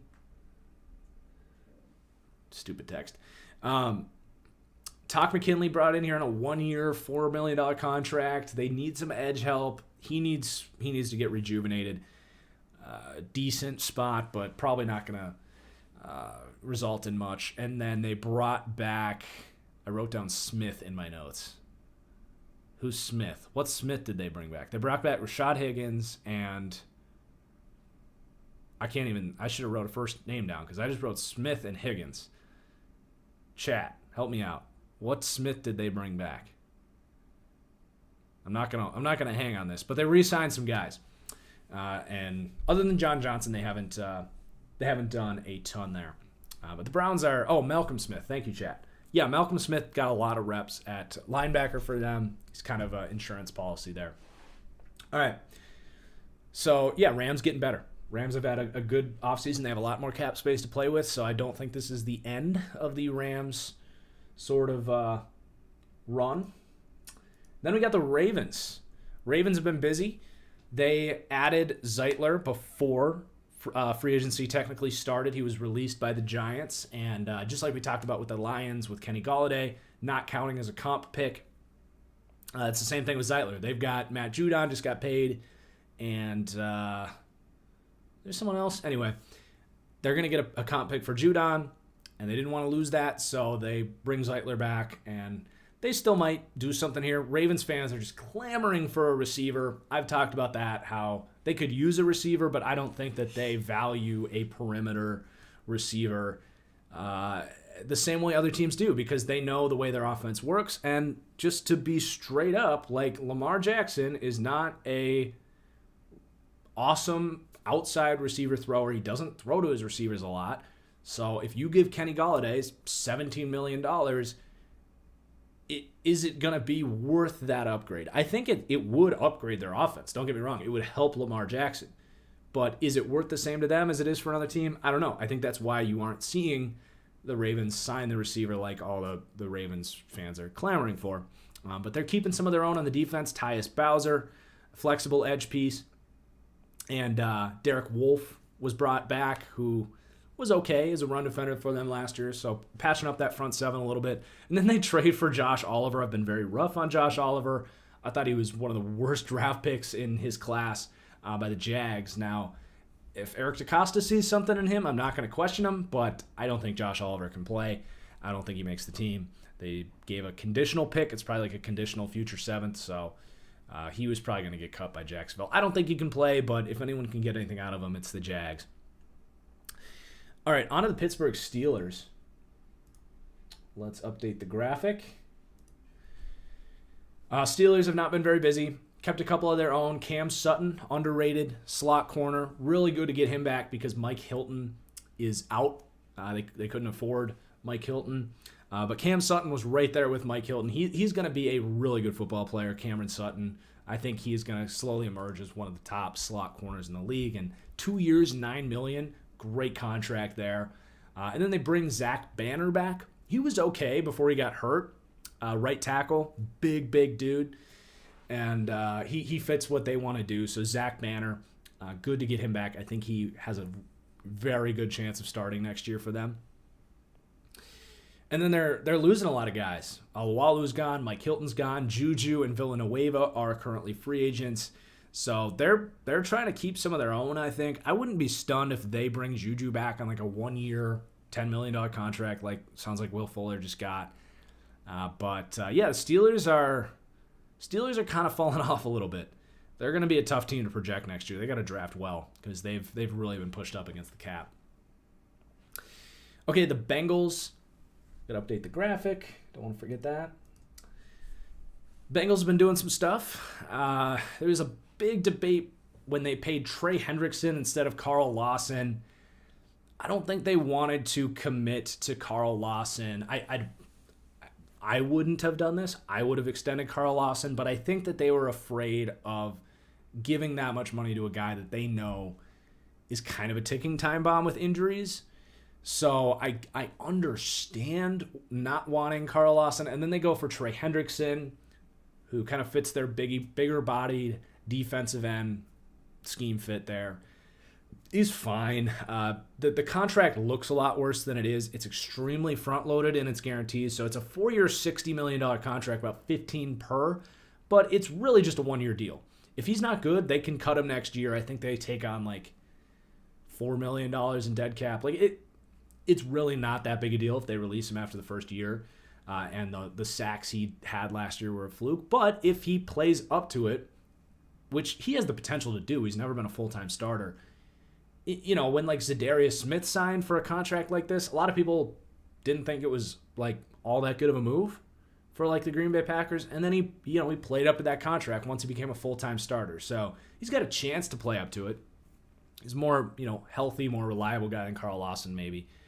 I don't love the move, but it was fine. I kind of can get behind it. And then they got Mike Hilton for 4 years, $24 million, outstanding slot corner. I don't think Mackenzie Alexander was under contract for them. I think that was just a 1-year deal. So they upgraded slot corner. He's a really nice weapon. And then a slot weapon for the defense. And then they signed Chidobe Awuzie, 3 years, $21.5 million. That's a pretty good deal for a good quality corner. Now they let Williams go, but Awuzie was about half as much, so I can get behind that. I think Awuzie is a good replacement for not Williams, William Jackson. I think he's a good replacement for William Jackson. They got him for a lot cheaper. So the Bengals don't often spend a lot in free agency, and they brought in 3 good football players here. The one thing here is, where is the offensive line, bro? Like, get some linemen in here. I know they made an offer to Kenny Golladay, and that would basically ensure that they are drafting offensive line, you would think, at pick 5. So they're not done. They still got cap space. Let's go on to the AFC East, and I'm going to need to take a sip of water before we get through the AFC East here because, wow, the AFC East did some stuffs. All right. Let's start with the Bills because they're pretty simple. The Bills did a good job. I liked getting Matt Milano back for 4 years, $44 million. Good, valuable contract. He's probably worth a little bit more than that. But getting him back is good cover linebacker. Darrell Williams, 3 years, $24 million for a quality starter at right tackle. I didn't realize how cheap this contract was. $8 million a year for Darrell Williams is a steal. So awesome job getting him back before he hit the market. Because if Darrell Williams hit the market, I think he would have made double that. Made like 15, 16 million. So unbelievable value getting Darrell Williams in there. And then they signed John Feliciano, who's a really good run blocker. 3 years, 17. So securing that offensive line is a huge deal for them. And then they get Levi Wallace back for cheap as well. Now, something I wasn't stoked about was letting John Brown go for Emmanuel Sanders. Now, Emmanuel Sanders is a better player than John Brown, but In chat saying they signed Mitch Trubisky. Maybe. I don't know. If they did, whatever. Poor Jake Fromm. Jake Fromm should go. Someone should trade for Jake Fromm. But if that's true, whatever. Backup for Josh Allen. Similar play style. Anyway, they let John Brown go. They release him and sign Emmanuel Sanders for what, is about the same amount of money. It's not like a bad move. I think John Brown opens up that offense vertically speaking. I do like Gabriel Davis in that role, but John Brown has real speed. Emmanuel Sanders does not have, speed. He is redundant with, I would say redundant with the combination of Diggs and Cole Beasley. Those guys give you excellent route running, quick separation. Those guys give you everything that you need from Emmanuel Sanders. I don't know. I would have rather them stuck with John Brown than Emmanuel Sanders. It's not like a huge downgrade. It's fine. But it's just not what I would have done. It's all right. All right. For New England. Oh, lost my part there. All right. New England. Ooh. We need another Jim Mora. Holy crap. I'm just gonna play the Avengers soundbite because this is what Bill Belichick did.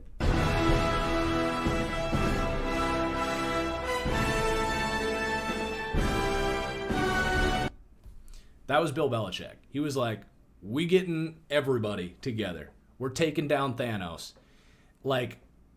Whoa, where do you even start? This is nuts. So they bring Cam Newton back. Good. Fine, good move. I think probably the best thing they could have done at quarterback. I kind of saw that coming. Great, Cam's back. Everything they did after that is so awesome. They trade for Trent. They get Trent Brown for nothing. 5th round pick, 6th round pick, plug him in, and all of a sudden they have one of the best offensive lines in the NFL. So you have Cam Newton in this offense, which can be an outstanding running game. They have Najee Harris's brother, who has a different first name that I can't think of. I always want to just say Najee Harris. But with Cam Newton, this offensive line, and the Harris at running back, you're going to have a really damn good running game. And Bill Belichick can play some defense. So even before anything else, just having Cam Newton, Trent Brown, a defense that you knew was going to get better, opt-outs coming back. Thank you, Chad, Damian Harris. But the defense coming back with Bill Belichick, getting some of those opt-outs back, some of those young pieces in year 2. You knew they were going to have probably a top 5 to top 10 defense already and an elite running game. That's a good starting point. The passing game was the massive question. And how do you build an offense around Cam Newton at his prowess right now? It is not, a bunch of vertical receivers, route runner types that are going to, run deep ins and corner routes and all this stuff. That's not how you build an offense for him in the passing game. What you want is guys that you either manufacture touches for, they're going to fight for tough first downs. Because you're going to get in a lot of, with this running game, that, by the way, with Cam Newton and the way you can use him as a runner, you're going to have a lot of 3rd and 4s, 3rd and 3s. So you're talking about getting someone that you can throw a stick route to, you can throw a bubble screen to, you can throw a slant to, and they're going to tough it out, come down with it, and fight for the extra 2 yards that they need to move the chains. That's what their offense wants to be. So they go and get Jonnu Smith and Hunter Henry. Oh, and by the way, in this draft, there's Jalen Darden. That's a funny one to start with, but there's Rondale Moore. There's the other Moore. There's Kadarius Toney. Even on Amari Rodgers. There are so many of those types of receivers that they can get in the draft. They add the 2 best tight ends on the market. Jonnu Smith happens to be one of the toughest run-after-catch guys in the league. He is one of the hardest tackles in the league. And Hunter Henry is a guy that is just going to come down with tough contested catches. So this offense is going to work. It's not going to be an elite offense. It's not going to be an explosive offense. Oh, and then they signed Nelson Aguilar. He's going to be like a decoy Cam Newton can still kind of get it there. It's not like, this isn't Drew Brees. Like he can get it there. He's just not very efficient with the deep passing game. But Nelson Aguilar is going to be a decoy as a deep threat. Basically what he was for the Raiders. He's going to catch some deep balls. He's probably going to average like 20, 25 yards a catch. You have to respect it. You still have to respect it. I think they gave him a little bit too much money, but he'll be decent out there. I think you probably could have gotten by with just Amir Byrd out there doing the same thing, but that's splitting hairs. I love everything they're doing. If they can get one more slot piece, even like maybe they pick up Golden Tate or draft one of those receivers I just talked about. Patriots are a Super Bowl contender. I don't think it's an overreaction.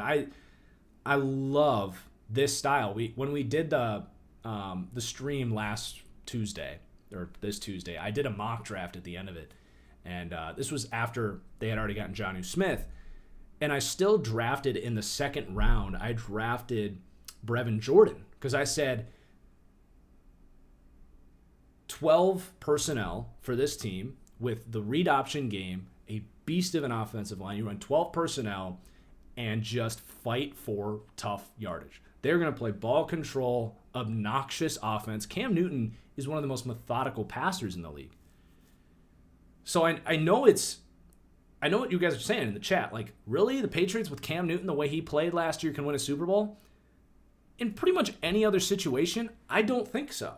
But the way that they're crafting this offense to be very highly functional, it can work. They don't need to. The Patriots don't need to have a top 10 offense to do this thing, because we're now going to talk about this defense. This defense is going to be a top 3 defense next year. The amount of moves that they made on this defense, it's insane. So they give Matt Judon 4 years, 54. Everyone was crapping on this move. I don't get why everyone was so against this move. Matt Judon's a good football player. He got a good contract to be a good football player in a great scheme fit. He is everything that Belichick loves about an outside linebacker. He plays gap control, run defense. He can drop into coverage, and he can rush the passer. He's a pocket pusher. He is going to be a great New England Patriot.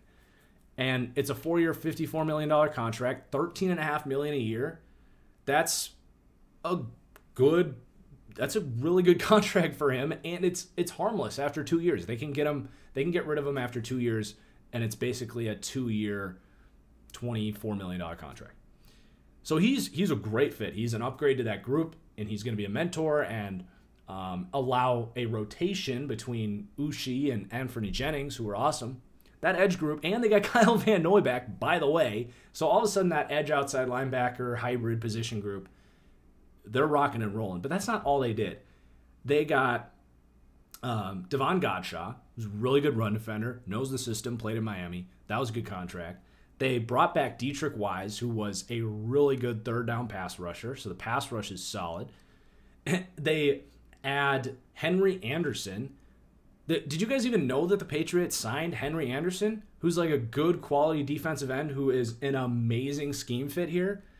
So your defense is going to be coached by and manufactured by Bill Belichick with some combination of Matt Judon, Kyle Van Noy, Josh Uche, Anthony Jennings on the edge. Your defensive line now has Henry Anderson and Dietrich Wise as the ends with Lawrence Guy in there.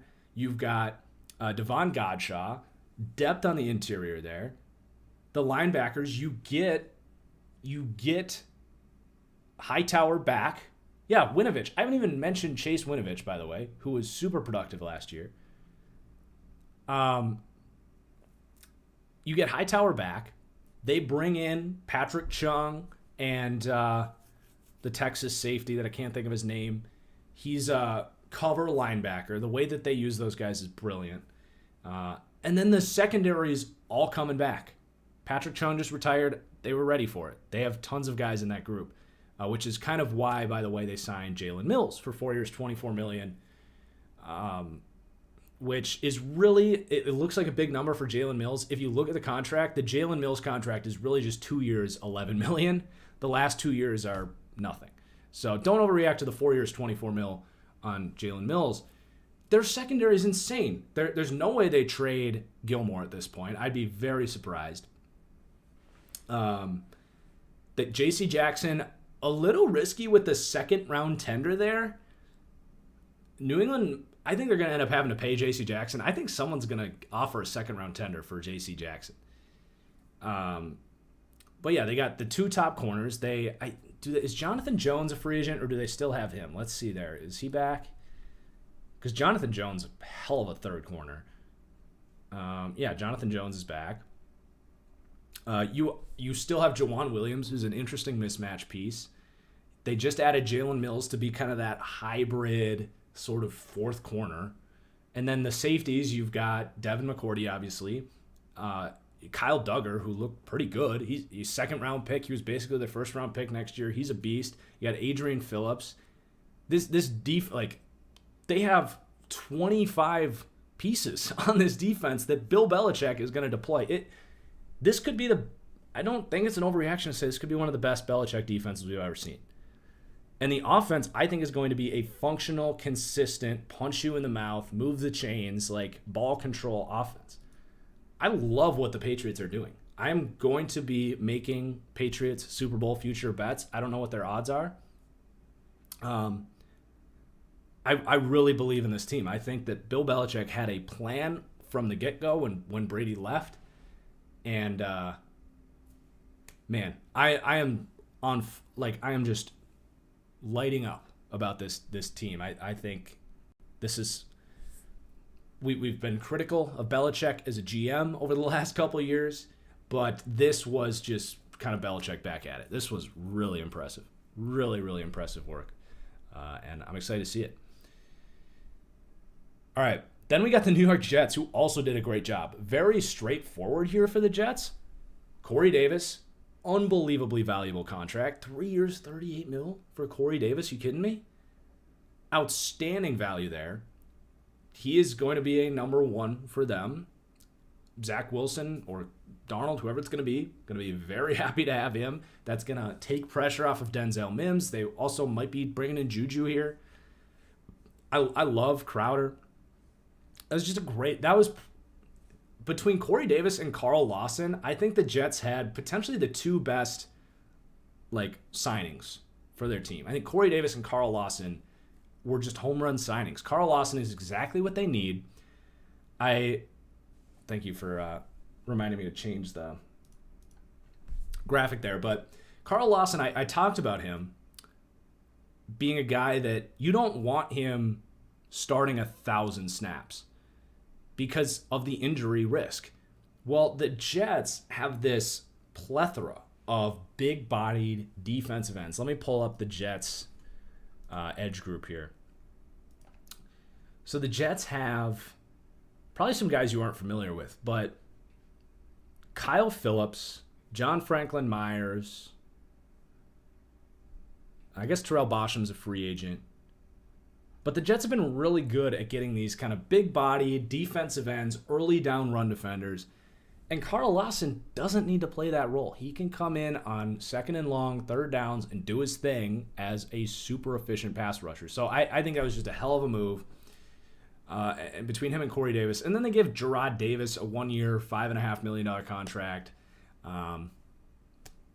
They see something in him. They like the athleticism. He's a good blitzer. So we'll see. I don't know. I don't think there's much there, but it's a 1-year, $5 million deal with the team, a bunch of cap space. It is what it is. So the Jets, simple moves, but crushing it. Then we've got the Dolphins, who apparently just signed Will Fuller. I want to confirm this live to a 1-year, $10 million contract, which... man. I don't know, dude. I don't think it's a good move for Fuller. A great move for the Dolphins. And I hate to be just negative Dolphins hater guy. But for Will Fuller, of all of the places you could go, a 1-year, $10 million contract, whatever. That's nothing for you. Of all the places you could go, you're going to go play with Tua? I don't know, man. I don't buy into this idea that some elite deep threat is going to thrive with Tua Tagovailoa. I just don't think he's a good high upside quarterback. I don't know. I'm not trying to be a hater. It's just, and I like it from Miami's perspective. It's going to help open up the offense. Like, Will Fuller was going to be a great signing where he goes. So from Miami's perspective, I like it. But for Will Fuller, like, dude, really? Like, if the idea is you're going to take a cheap 1-year deal, crush it, and then go get paid a shit ton of money next year, go play with Carson Wentz in Indianapolis. Go play with Aaron Rodgers in Green Bay. Take $4 million less this year. Go just dunk on the league and get paid next year. I don't think he's going to be that good for Miami. So I'm not trying to, like, piss on the Dolphins' hopes, but I don't know, man. I am losing so much steam on Tua, and it's getting dangerous to the point where I am becoming more of a Tua hater, but I just do not believe in that quarterback. But a good move for Miami. Then they're just doing a bunch of other stuff. They released Kyle Van Noy. They traded away Shaq Lawson. I'll talk about the Shaq trade. But they bring in Malcolm Brown. He's a good running back from the Rams. I think he's probably the best running back, like true running back on their roster right now. So that was a good sneaky move. Keep an eye on Malcolm Brown as a starter next year, potentially, depending what they do in the draft for fantasy football guys. They signed Jacoby Brissette. It's not nothing. I just dunked on Tua, but Tua's a better quarterback than Jacoby Brissette. But at the same time, Tua got benched against the Raiders, who were the worst defense in the NFL last year. There could be a point where Tua is really bad, and they just want a starting caliber, a guy with experience. That Jacoby Brissett could be their Fitzpatrick again next year. It's kind of nice insurance. Justin Coleman was a good signing. He's going to push Noah Igbenogany, who was a first-round pick last year. That'll be a fun competition to watch. They signed Robert Foster. Was it Robert Foster or Reuben Foster? If it was Robert Foster, now that Will Fuller's there, that's irrelevant. If it was Reuben Foster, which I think it was Robert Foster. Reuben Foster in Miami would have been interesting. I don't think that's what it was, though. Anyway, Adam Butler, good replacement for Devon Godshaw, although a different player, more of a pocket pusher, maybe more of a replacement, honestly, for Shaq Lawson than anything. But Adam Butler is a good player. It was Robert Foster, yeah. So that's, with Will Fuller there, Robert Foster is probably not going to make the team. And then they bring in Matt Skura as a center, interchangeable, probably a slight downgrade from oh God, now I'm starting to struggle with the names. Their center last year, who just went back to New England, by the way, was another good signing. Ted Karras was good for them. So probably a slight downgrade at center. Not being able to keep Ted Karras around, so I don't love that. They released Kyle Van Noy, so that was a bust of a free agent signing. And then they traded Shaq Lawson for Benardrick McKinney, which I talked about in the last stream. I'm just not crazy about that move. You're creating a need somewhere else, and someone that you gave money to last year, you're creating a need there by filling a different need.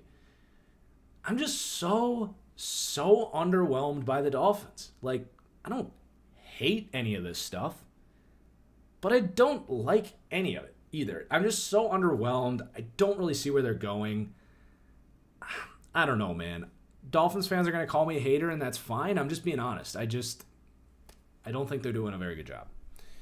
All right. So the McKinney thing's a good transition to our next team, Houston.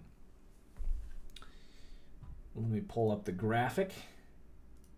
Got 8 teams left. We're cooking. Woo. All right. So the Houston Texans are interesting, and there is a big cloud hanging over me right now with this Deshaun Watson news. I'm not going to react to anything until I hear the facts, until I hear what's going on. But there's currently lawsuits against Deshaun Watson. It's nuts. It's crazy. There's conspiracy theories. It's a mess. Everything in Houston's a mess. So that complicates all this stuff. But before that kind of came out, I did think that Houston is doing a good job with what they have, what they can do. And their priority is getting guys in the building that want to be there, that have like signed new contracts to play for the Houston Texans. So they have a ton of turnover here. ultimately, I think they're doing a pretty good job to make an appeal to Deshaun Watson that they are a competent front office and that things are changing and things are getting better. They have a long way to go, but this idea that the Texans have to trade Deshaun Watson, it's incredibly overrated. The Texans have a lot more leverage than people realize. Deshaun Watson, 6 months ago, wrote his name on a piece of paper that legally binded $100 million guaranteed to the organization. Thank you. Yes, I will take that water. Is my voice getting bad? No. Shout out to TFGF. Happy Andy Dalton and Bears fan right now. All right. But yeah, this idea that they have to trade him is very overrated. Deshaun Watson signed a piece of paper, $100 million guaranteed. The Texans owe him to play quarterback for that team. That is not nothing. I know all these contracts get thrown around. There's so much money in the NFL. It's easy to lose sight of the money, but that counts for something. The Texans have a lot more leverage than people realize. So, yes, it's possible that they trade Watson. Yes, there is reason for Watson to be frustrated with the way that they handled the change of coach and sort of all of that. I will say that Watson signed that contract after they traded away DeAndre Hopkins, so you can't really hold that against the Texans.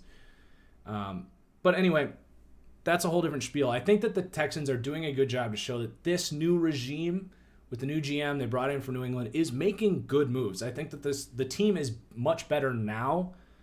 Just whoever's at quarterback, the team itself got better over the last week. They traded for Marcus Cannon, who the Patriots didn't need after they got Trent Brown. So they upgrade at right tackle. I think that what they will end up doing is sliding.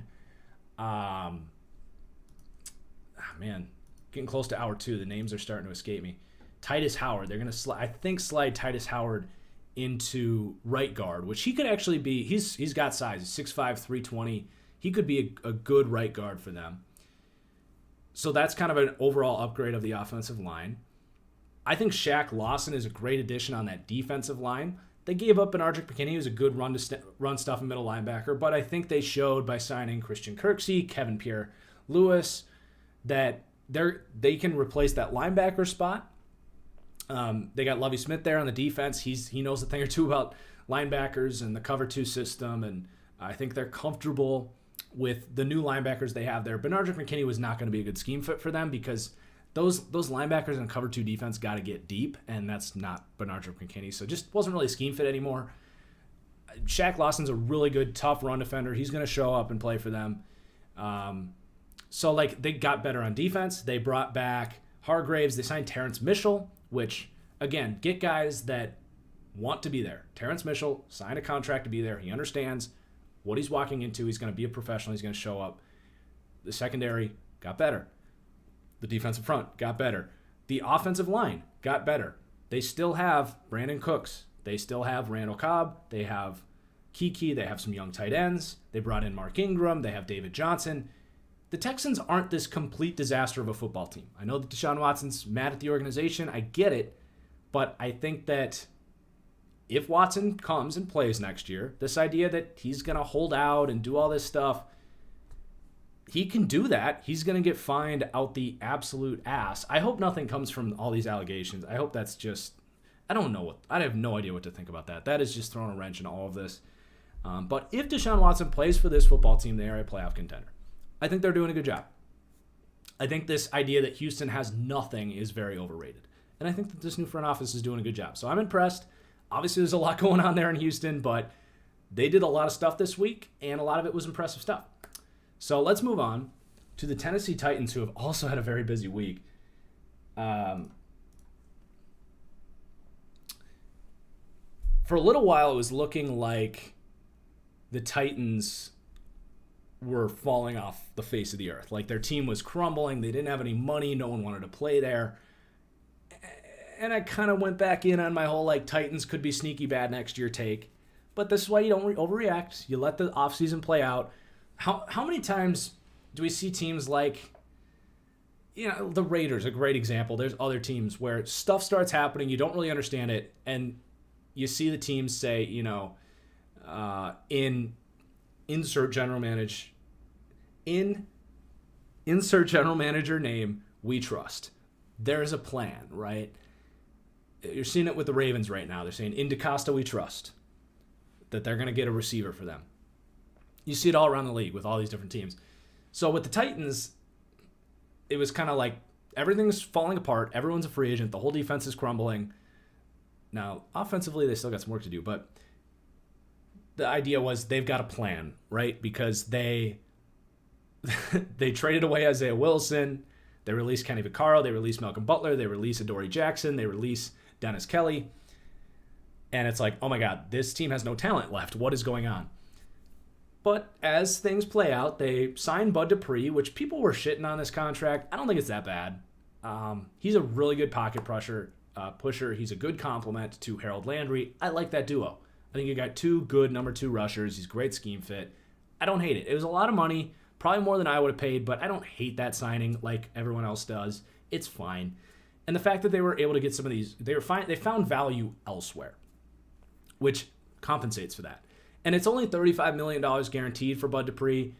The $82 million number looks scary, but it's not that bad.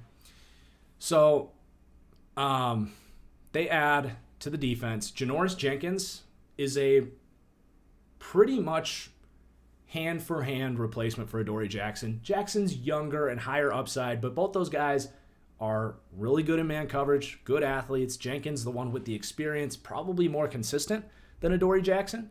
Jackson more the upside, the youth. So, not good move, but I get the plan. A cheaper option there in Janoris Jenkins, more reliable. I don't know why you released Adoree Jackson. Like, you couldn't find a trade partner there. Anyway, that was just kind of weird. But then they add in Jayon Brown for a 1-year, $5.2 million contract. I had that circled as a big loss for that defense, but that was huge to get him back for $5 million for a year. He's, to me, the first player that was like, no cap space available this year. Just take a deal for a team that I know I'm going to crush it as, and just get paid next year. So to get him back for cheap was outstanding. Danico Autry is a really good scheme fit there. That makes them a much better pass rush this year than they were last year. You line up Bud Dupree, Danico Autry, Jeffrey Simmons, who I think can be a breakout player next year with this help around him, and Harold Landry. That's a much better defensive line than they had last year. You got your linebackers back. The secondary is going to be fine. They still need a strong safety. No, I like their young strong safeties. They still need a slot corner, but look how cheap those slot corners are. They'll find somebody. That defense is shaping up. I think the defense will be much improved. I like the plan.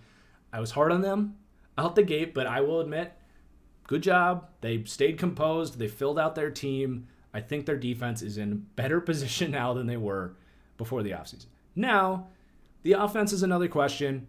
They did sign Kendall Lamb, who played that system for the Browns last year to be their right tackle, I'm assuming. But they lost Jonnu Smith. They lost Corey Davis. They got to figure out some things, but there's playmakers in the draft at those spots, and there's still guys out there that they could add. So I think the Titans have shown that they were in a tough spot. They had to make some really tough decisions, but I think they navigated things really well, and they proved me wrong that they had a plan. I'm very impressed by that front office. I regret saying that they're going to be a terrible team next year, or potentially a terrible team. I said they were a sneaky candidate to be one of the worst teams in the NFL next year. They did a really good job here. I'm really impressed by the Titans. Like, round of applause. Good job. I don't think they're going to be a Super Bowl team next year, but I think they did a really nice job. Okay, Jacksonville, another one of these teams with a new regime that it was just blowing stuff up. So I'm just going to run through all their moves. They didn't really have to make too many tough cuts. They did a lot of stuff. Let's just run through what they did. They signed Shaq Griffin to be a really nice counterpart to C.J. Henderson. They got a nice cornerback duo. I'm excited to see Shaq in a different, and this was Shaquille Griffin, not Shaquem, although Shaquem might be following him. He's the guy that's missing his left arm. But I was kind of making a joke because early on, Urban Meyer was just signing all these special teams guys like Jamal Agnew and some other guys. And I was like, well, apparently all Urban Meyer wants is special teamers. It makes sense to establish that culture. I was just having fun with that. But Shaquem Griffin, if the idea is we want fast, try-hard special teamers to get Shaquem back with Shaquille, that'd be a pretty cool spot for him. Anyway, they get a good corner in Shaquille Griffin. Excited to see what he does in a new system. They signed Rashawn Jenkins to a 4-year, $35 million contract. And the details are not out on that, so I don't know if that's something they can get out of, because I don't think I don't think Rashawn Jenkins is an $8 million a year player. And like back to the John Johnson signing, like John Johnson for $3 million or $4 million more a year than Rashawn Jenkins is a no-brainer. So I don't know. He's an interesting player. He's got size. I don't think there's a whole lot there. He had plenty of opportunities for the Chargers to emerge as more than he was. Now, that staff really liked him, and he had some splash plays, but I don't know. It is fine. They needed another safety. I'm just not crazy about that move. And then they get Dwayne Smoot back, who's an underrated rotational edge, can do a little bit of everything. I like re-signing him, the new regime recognizing the talent of the old team. Good move there, Dwayne Smoot, underrated player. They get Roy Robertson Harris, 3 years, $24 million. Decent contract, maybe a little bit of an overpay to attract him down there to Jacksonville, but he can play. It's a little more than I would have paid, but another upgrade to that defensive line that's starting to shape up. They trade for Malcolm Brown. They get a new nose tackle in there. They re-sign Sidney Jones to add depth. That corner group looking a lot better now than it did going into last year. They add some receivers. Marvin Jones on a cheap 2-year, $12 million contract. I wasn't quite as excited about this one as other people. I don't know if he's going to be a full-time starter for them with DJ Chark and Chenault. He's just kind of a vertical option for Trevor Lawrence. I still think they should look to get a receiver in the draft at some point. You get Philip Dorsett, probably for special teams to return kicks would be my guess, but they also have Jamal Agnew, who they signed, who's a kick returner, so maybe not. Carlos Hyde to be a depth running back. Like they made a bunch of signings. I think they did a good job. All these are contracts that they can get out of if they need to. They're not like blowing their load in free agency, just throwing a ton of money at guys that would be dramatic overpays. Rashawn Jenkins may be the only guy that I would say was a dramatic overpay. But as long as you don't make a bunch of those deals, you're fine. So pretty good stuff for the Jags. I've joked, between the Titans and the Jags, I've joked, kind of poked fun at these front offices, but I said the Urban Meyer regime is going to be a complete train wreck, isn't it? That was an overreaction. Anyway, AFC South making moves, man. That was a lot of time to spend, but a lot. We didn't even talk about Indianapolis. Indianapolis not really doing a whole lot. They're sitting on a lot of cap space. Colts fans are getting impatient. They re-signed just a bunch of good, solid role players for good contracts. George Odom is a good special teamer and a backup safety. Zach Pascal is a starting receiver for them. Mo Alley Cox is kind of a borderline star tight end that they did a tender for cheap. And then Marlon Mack back on a 1-year, $2 million contract. That's why you don't pay Aaron Jones, Green Bay. Marlon Mack, $2 million. You kidding me? Like, give me Marlon Mack for $2 million over Aaron Jones for 12. That's an easy decision when you're cap strong. So, like, Indianapolis is doing their thing, keeping their team intact, and not a whole lot else to say. I thought they would spend a little more, but there's still plenty of time for the Colts to spend some money and give us some more to react to. They still have like $40 million in cap space, which is towards the top of the list. Okay, man, last division. We are flying. This has been fun. So it is time to talk about the train wreck going on in Las Vegas. Whew, man. All right, I gotta have a sip of water before we dive into this atrocity. Where do we want to start? Where do we want to start with this freaking team? I'm hard on other teams, but the Raiders are officially the worst front office. I mean, they were already the worst front office in the league, but I think they're actually worse than the Texans were with Bill O'Brien. Even Bill O'Brien was right occasionally. He kind of nailed the fact that Jadeveon Clowney was not worth sticking around. They actually got a third-round pick for Jadeveon Clowney. He's occasionally drafted some good players. When have the Raiders been right other than one little move or a couple little moves for like dart throws on Darren Waller and Richie Incognito? That was just good coaching by Gruden. This front office is a colossal disaster. Everything they touch turns to shit. This whole offseason started with them paying for what I called at the time, I'm going on this whole rant about what I think about these moves. The 2019 Raiders offseason is exactly why, and I'm not trying to sound like an arrogant asshole right now, but that's exactly why I have the confidence to say some of these things. Because I said at the time that the Raiders were just idiots. Like, what were they doing? From the Mack trade to the Cooper trade to the draft picks they made, the free agent signings, all of it. That entire 2019 offseason was a colossal disaster. And this offseason started with them paying for that. They released Tyrell Williams, which was an overpay. They released Trent Brown, who I don't even know what happened there. I think Trent Brown had a falling out with the team doctors or something. I don't know. They blew that. That was the only good thing they did in that entire offseason, and they blew it. LaMarcus Joyner was a terrible signing alone, and then they played him at slot corner. The Raiders. The freaking Raiders, man. I get so angry because I know that I could do, I'm sorry to sound like an arrogant prick, but I could do such a better job with this team. LaMarcus Joyner finally played good as a free safety for the Rams, hits the market, and the Raiders are like, we are going to give you top safety money because we have to, because everyone else would pay you as a safety to play the position that you were actually good at. We're going to give you that money, but nope, you're going to play fucking slot corner, where we could get a better version, because you're not that good in the slot. You are a replacement level slot corner. We're going to give you top safety dollars to play in the freaking slot, which is the cheapest position to get.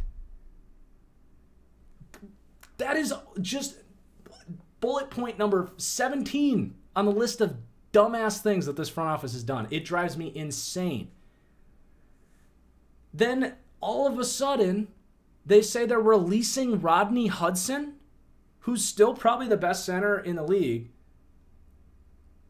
They say they're going to release Gabe Jackson. They had released Richie Incognito.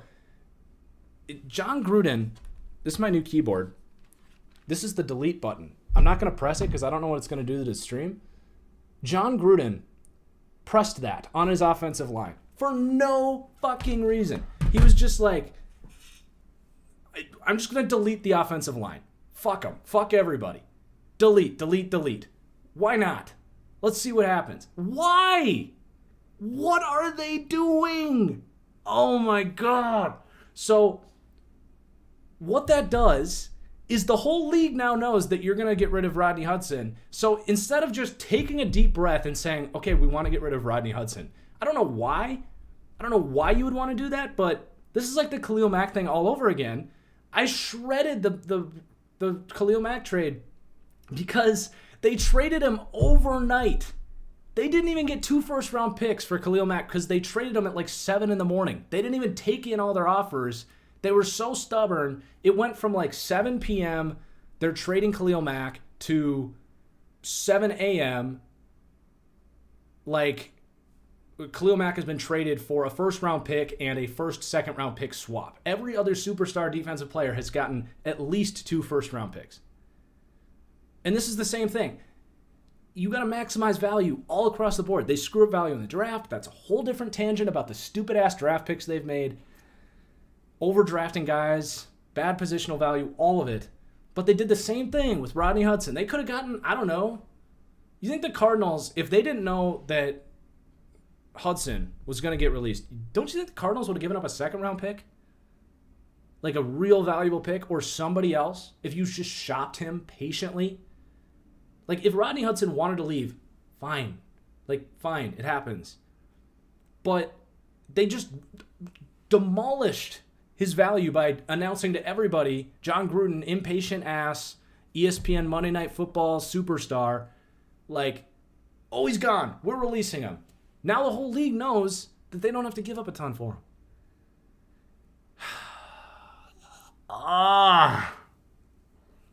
It's unbelievable. They are so much worse than Bill O'Brien was with the Texans, and that's saying a lot. That is saying a lot. Man. I get so angry when I think about this team.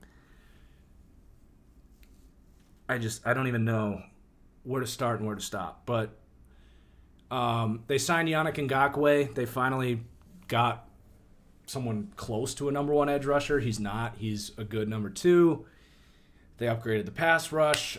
They signed Solomon Thomas. I don't see how he's going to have success there.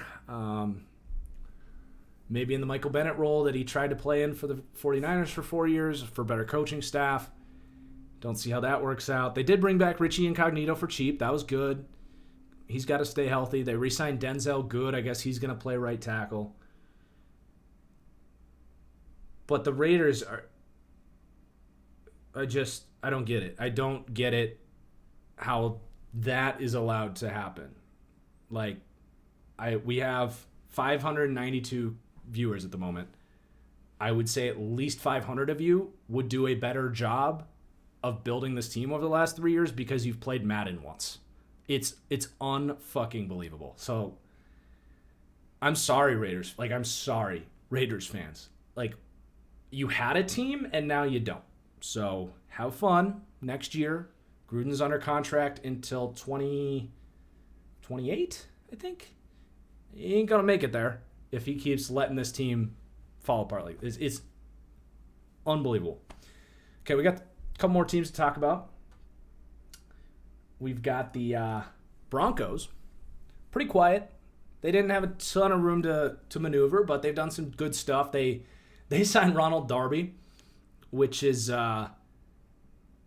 fun because I already did it earlier in the show, but Ronald Darby and Bradley Roby is just, it's tough to keep track of. And as a football analyst, it's not really fair that they're the same player, more or less. They are like 6 foot, really quick, kind of man cover 4, like just solid, quick, starting caliber corners.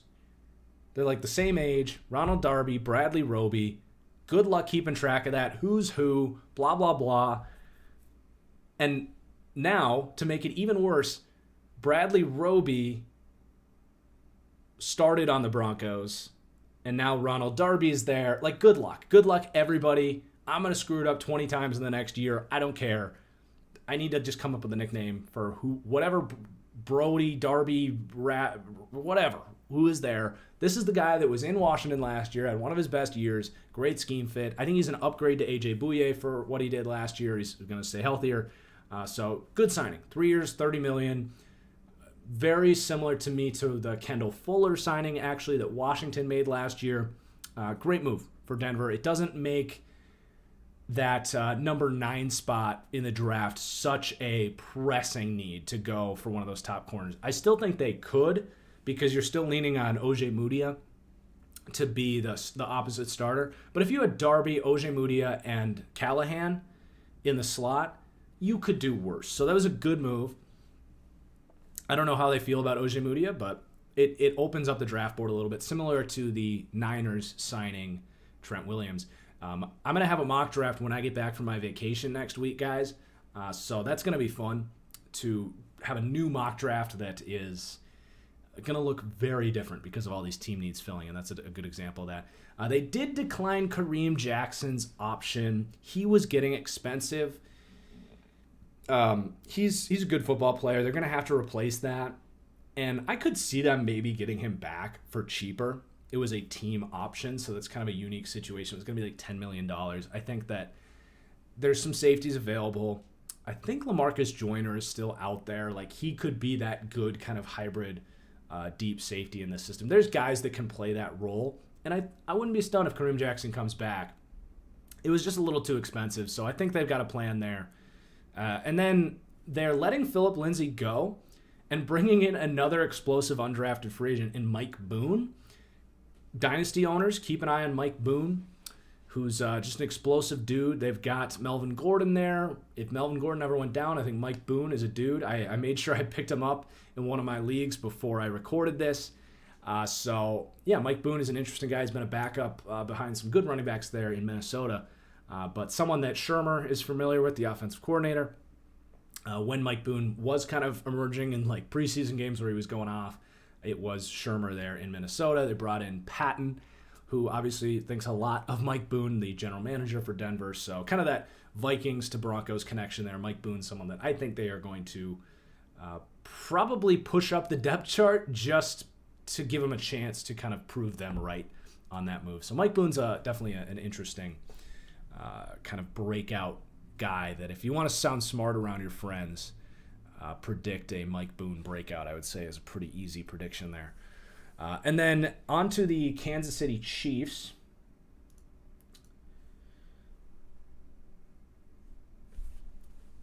So they released both tackles. Fisher was not a surprise. I mean, coming off that Achilles injury, he's not all that good. And then Schwartz, there was a big reaction to Mitchell Schwartz getting released. I think he's just not as healthy as we realize. I wouldn't be surprised at all if the Chiefs made other plans at tackle, and right before the season starts, Schwartz comes back to Kansas City on like a 1-year, $4 million contract. I think he's kind of on that fringe of like retirement, trying to get healthy, kind of like where Kyle Long was years ago for the Bears, where like he's going to try to come back. He's only going to come back for a situation that is good for him. And ironically, we're going to talk about Kyle Long in a second, who signed here. So I wouldn't be stunned if Schwartz is back next year. But that was definitely a surprise and opened up a huge gap on this line. And I thought they would go with more of the approach of signing a bunch of dudes, and they kind of did. But they gave Joe Thuney 5 years, $80 million to a guard. I don't hate this move. Anytime anybody pays an offensive line, I'm never going to hate it. But this was interesting. I'm just going to say it's not what I would have done. I don't like to question the Chiefs. I've done it before with like the Frank Clark thing, which questioning them turned out to be a good idea there. I don't like to question them. They know what they're doing. But I'm just going to say this is not what I would have done. It's a lot of money for a guard. He is the highest paid guard in the league now. I think they would have been better off spreading it out a little bit. And the other signings they made were good. Kyle Long, I've kind of pinged as a potential like Richie Incognito, comes out of retirement, looks really good. I think between Thuney and Long, you got some good guards. And it's just interesting because Laurent Duvernay-Tardif is under contract. Are they going to release him? Do they see one of these guys as a tackle? Kyle Long played some tackle for the Bears. They also brought back Andrew Wiley for really cheap, who is just, he can play some tackle, but he's not good at it. But like if Thuney's going to play tackle, I'm not giving him all that money when he's not proven at tackle at all. That's just, for a team that is really cap strong, that's a really bad use of resources. It could work out, but I don't know. I'm not ecstatic about what they're doing. The only theory I have is I've talked about how Patrick Mahomes drifts back like really far, and maybe they watch tape and were like, our tackles are kind of screwed regardless. Like, our tackles aren't going to be able to block when Mahomes is dropping back 11 yards. So maybe they said, as long as we don't have interior pressure, Pat will be fine. So, I don't know. It was fascinating. I'm not going to like shred them for it. I think it'll probably work out just fine, and I'm curious to see what they do as far as who's playing where.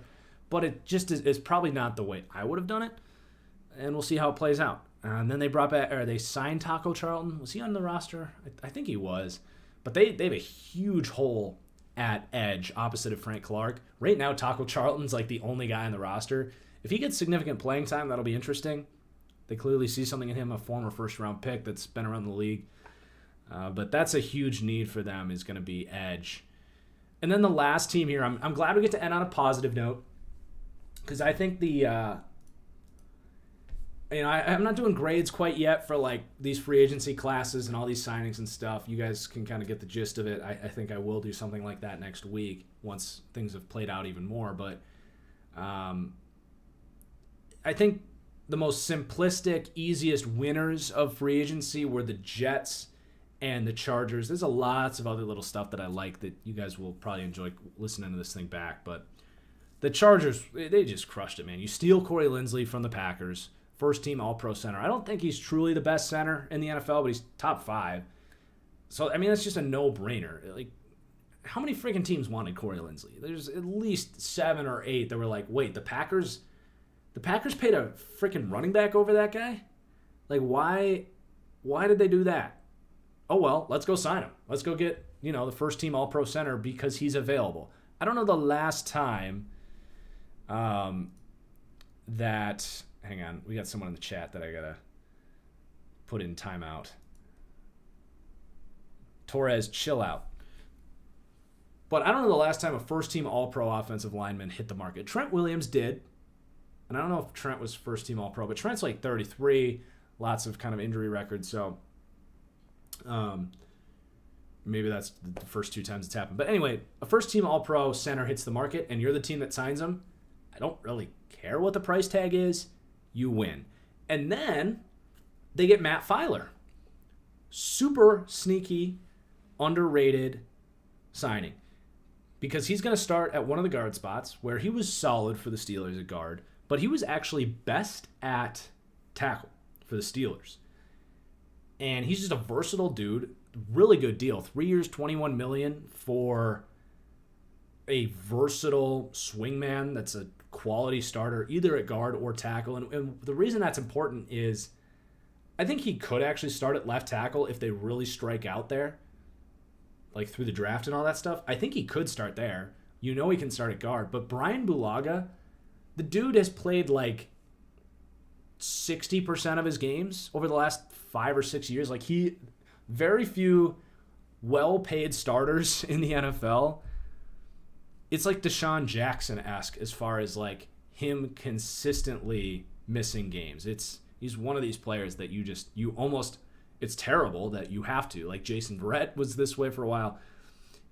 It's sad that it's this way, but he's one of those players that you almost have to like bank on him missing at least 4 games. So to get a guy that can step into right tackle for Brian Bulaga if need be was just really smart. And then they just signed Jared Cook as well, 1 year, $6 million. And I think it's smart. I mean, Hunter Henry's a better player, but they didn't want to pay him. They've got a bunch of players kind of hitting the market and all this stuff. So Jared Cook, 1 year, $6 million. Good move. Upgrading the offense. The defense is in really good shape with Staley and all those guys. So beef up the offensive line. Make sure you don't have a huge downgrade at tight end. Man, Chargers really taking advantage of 3 teams that lost guys that they probably didn't want to, Corey Linsley, Matt Filer, and Jared Cook, but 3 teams that had not a lot of cap space and taking advantage of, again, the incompetency of the Green Bay Packers, which is a really nice way to round up what was a really fun stream and podcast. We started with the Packers letting Corey Linsley go, paying Aaron Jones, and the Chargers, the team that capitalized on that incompetency. So lots of fun, guys. The live stream podcast, it's definitely something I'm getting used to. Kind of seeing the chat, looking at the camera, doing my notes, all this stuff. It's definitely different, but I enjoy doing it. Definitely let me know your feedback. Make sure you guys subscribe here on YouTube, like this. And if you enjoy my content, my draft content, also check out my Patreon. It's going to be patreon.com/ThatFranchiseGuy. It's how you can support this show and support my channel. But not just that, you will get exclusive draft content, film rooms, my comprehensive draft board that's going to have like player profiles and grades and pro comps and all that stuff on up to 500 players. I just got all of the tight ends done yesterday, which was fun. We got 30 tight ends graded and analyzed. So It's going to be patreon.com/thatfranchiseguy. I'm going to drop that in the chat right here for you guys. You can go check it out. But thank you so much for watching, guys. This was really fun. We made it through a little over 2 hours. 2 hours, 20 minutes was super fun. And we'll see you guys later. Cheers.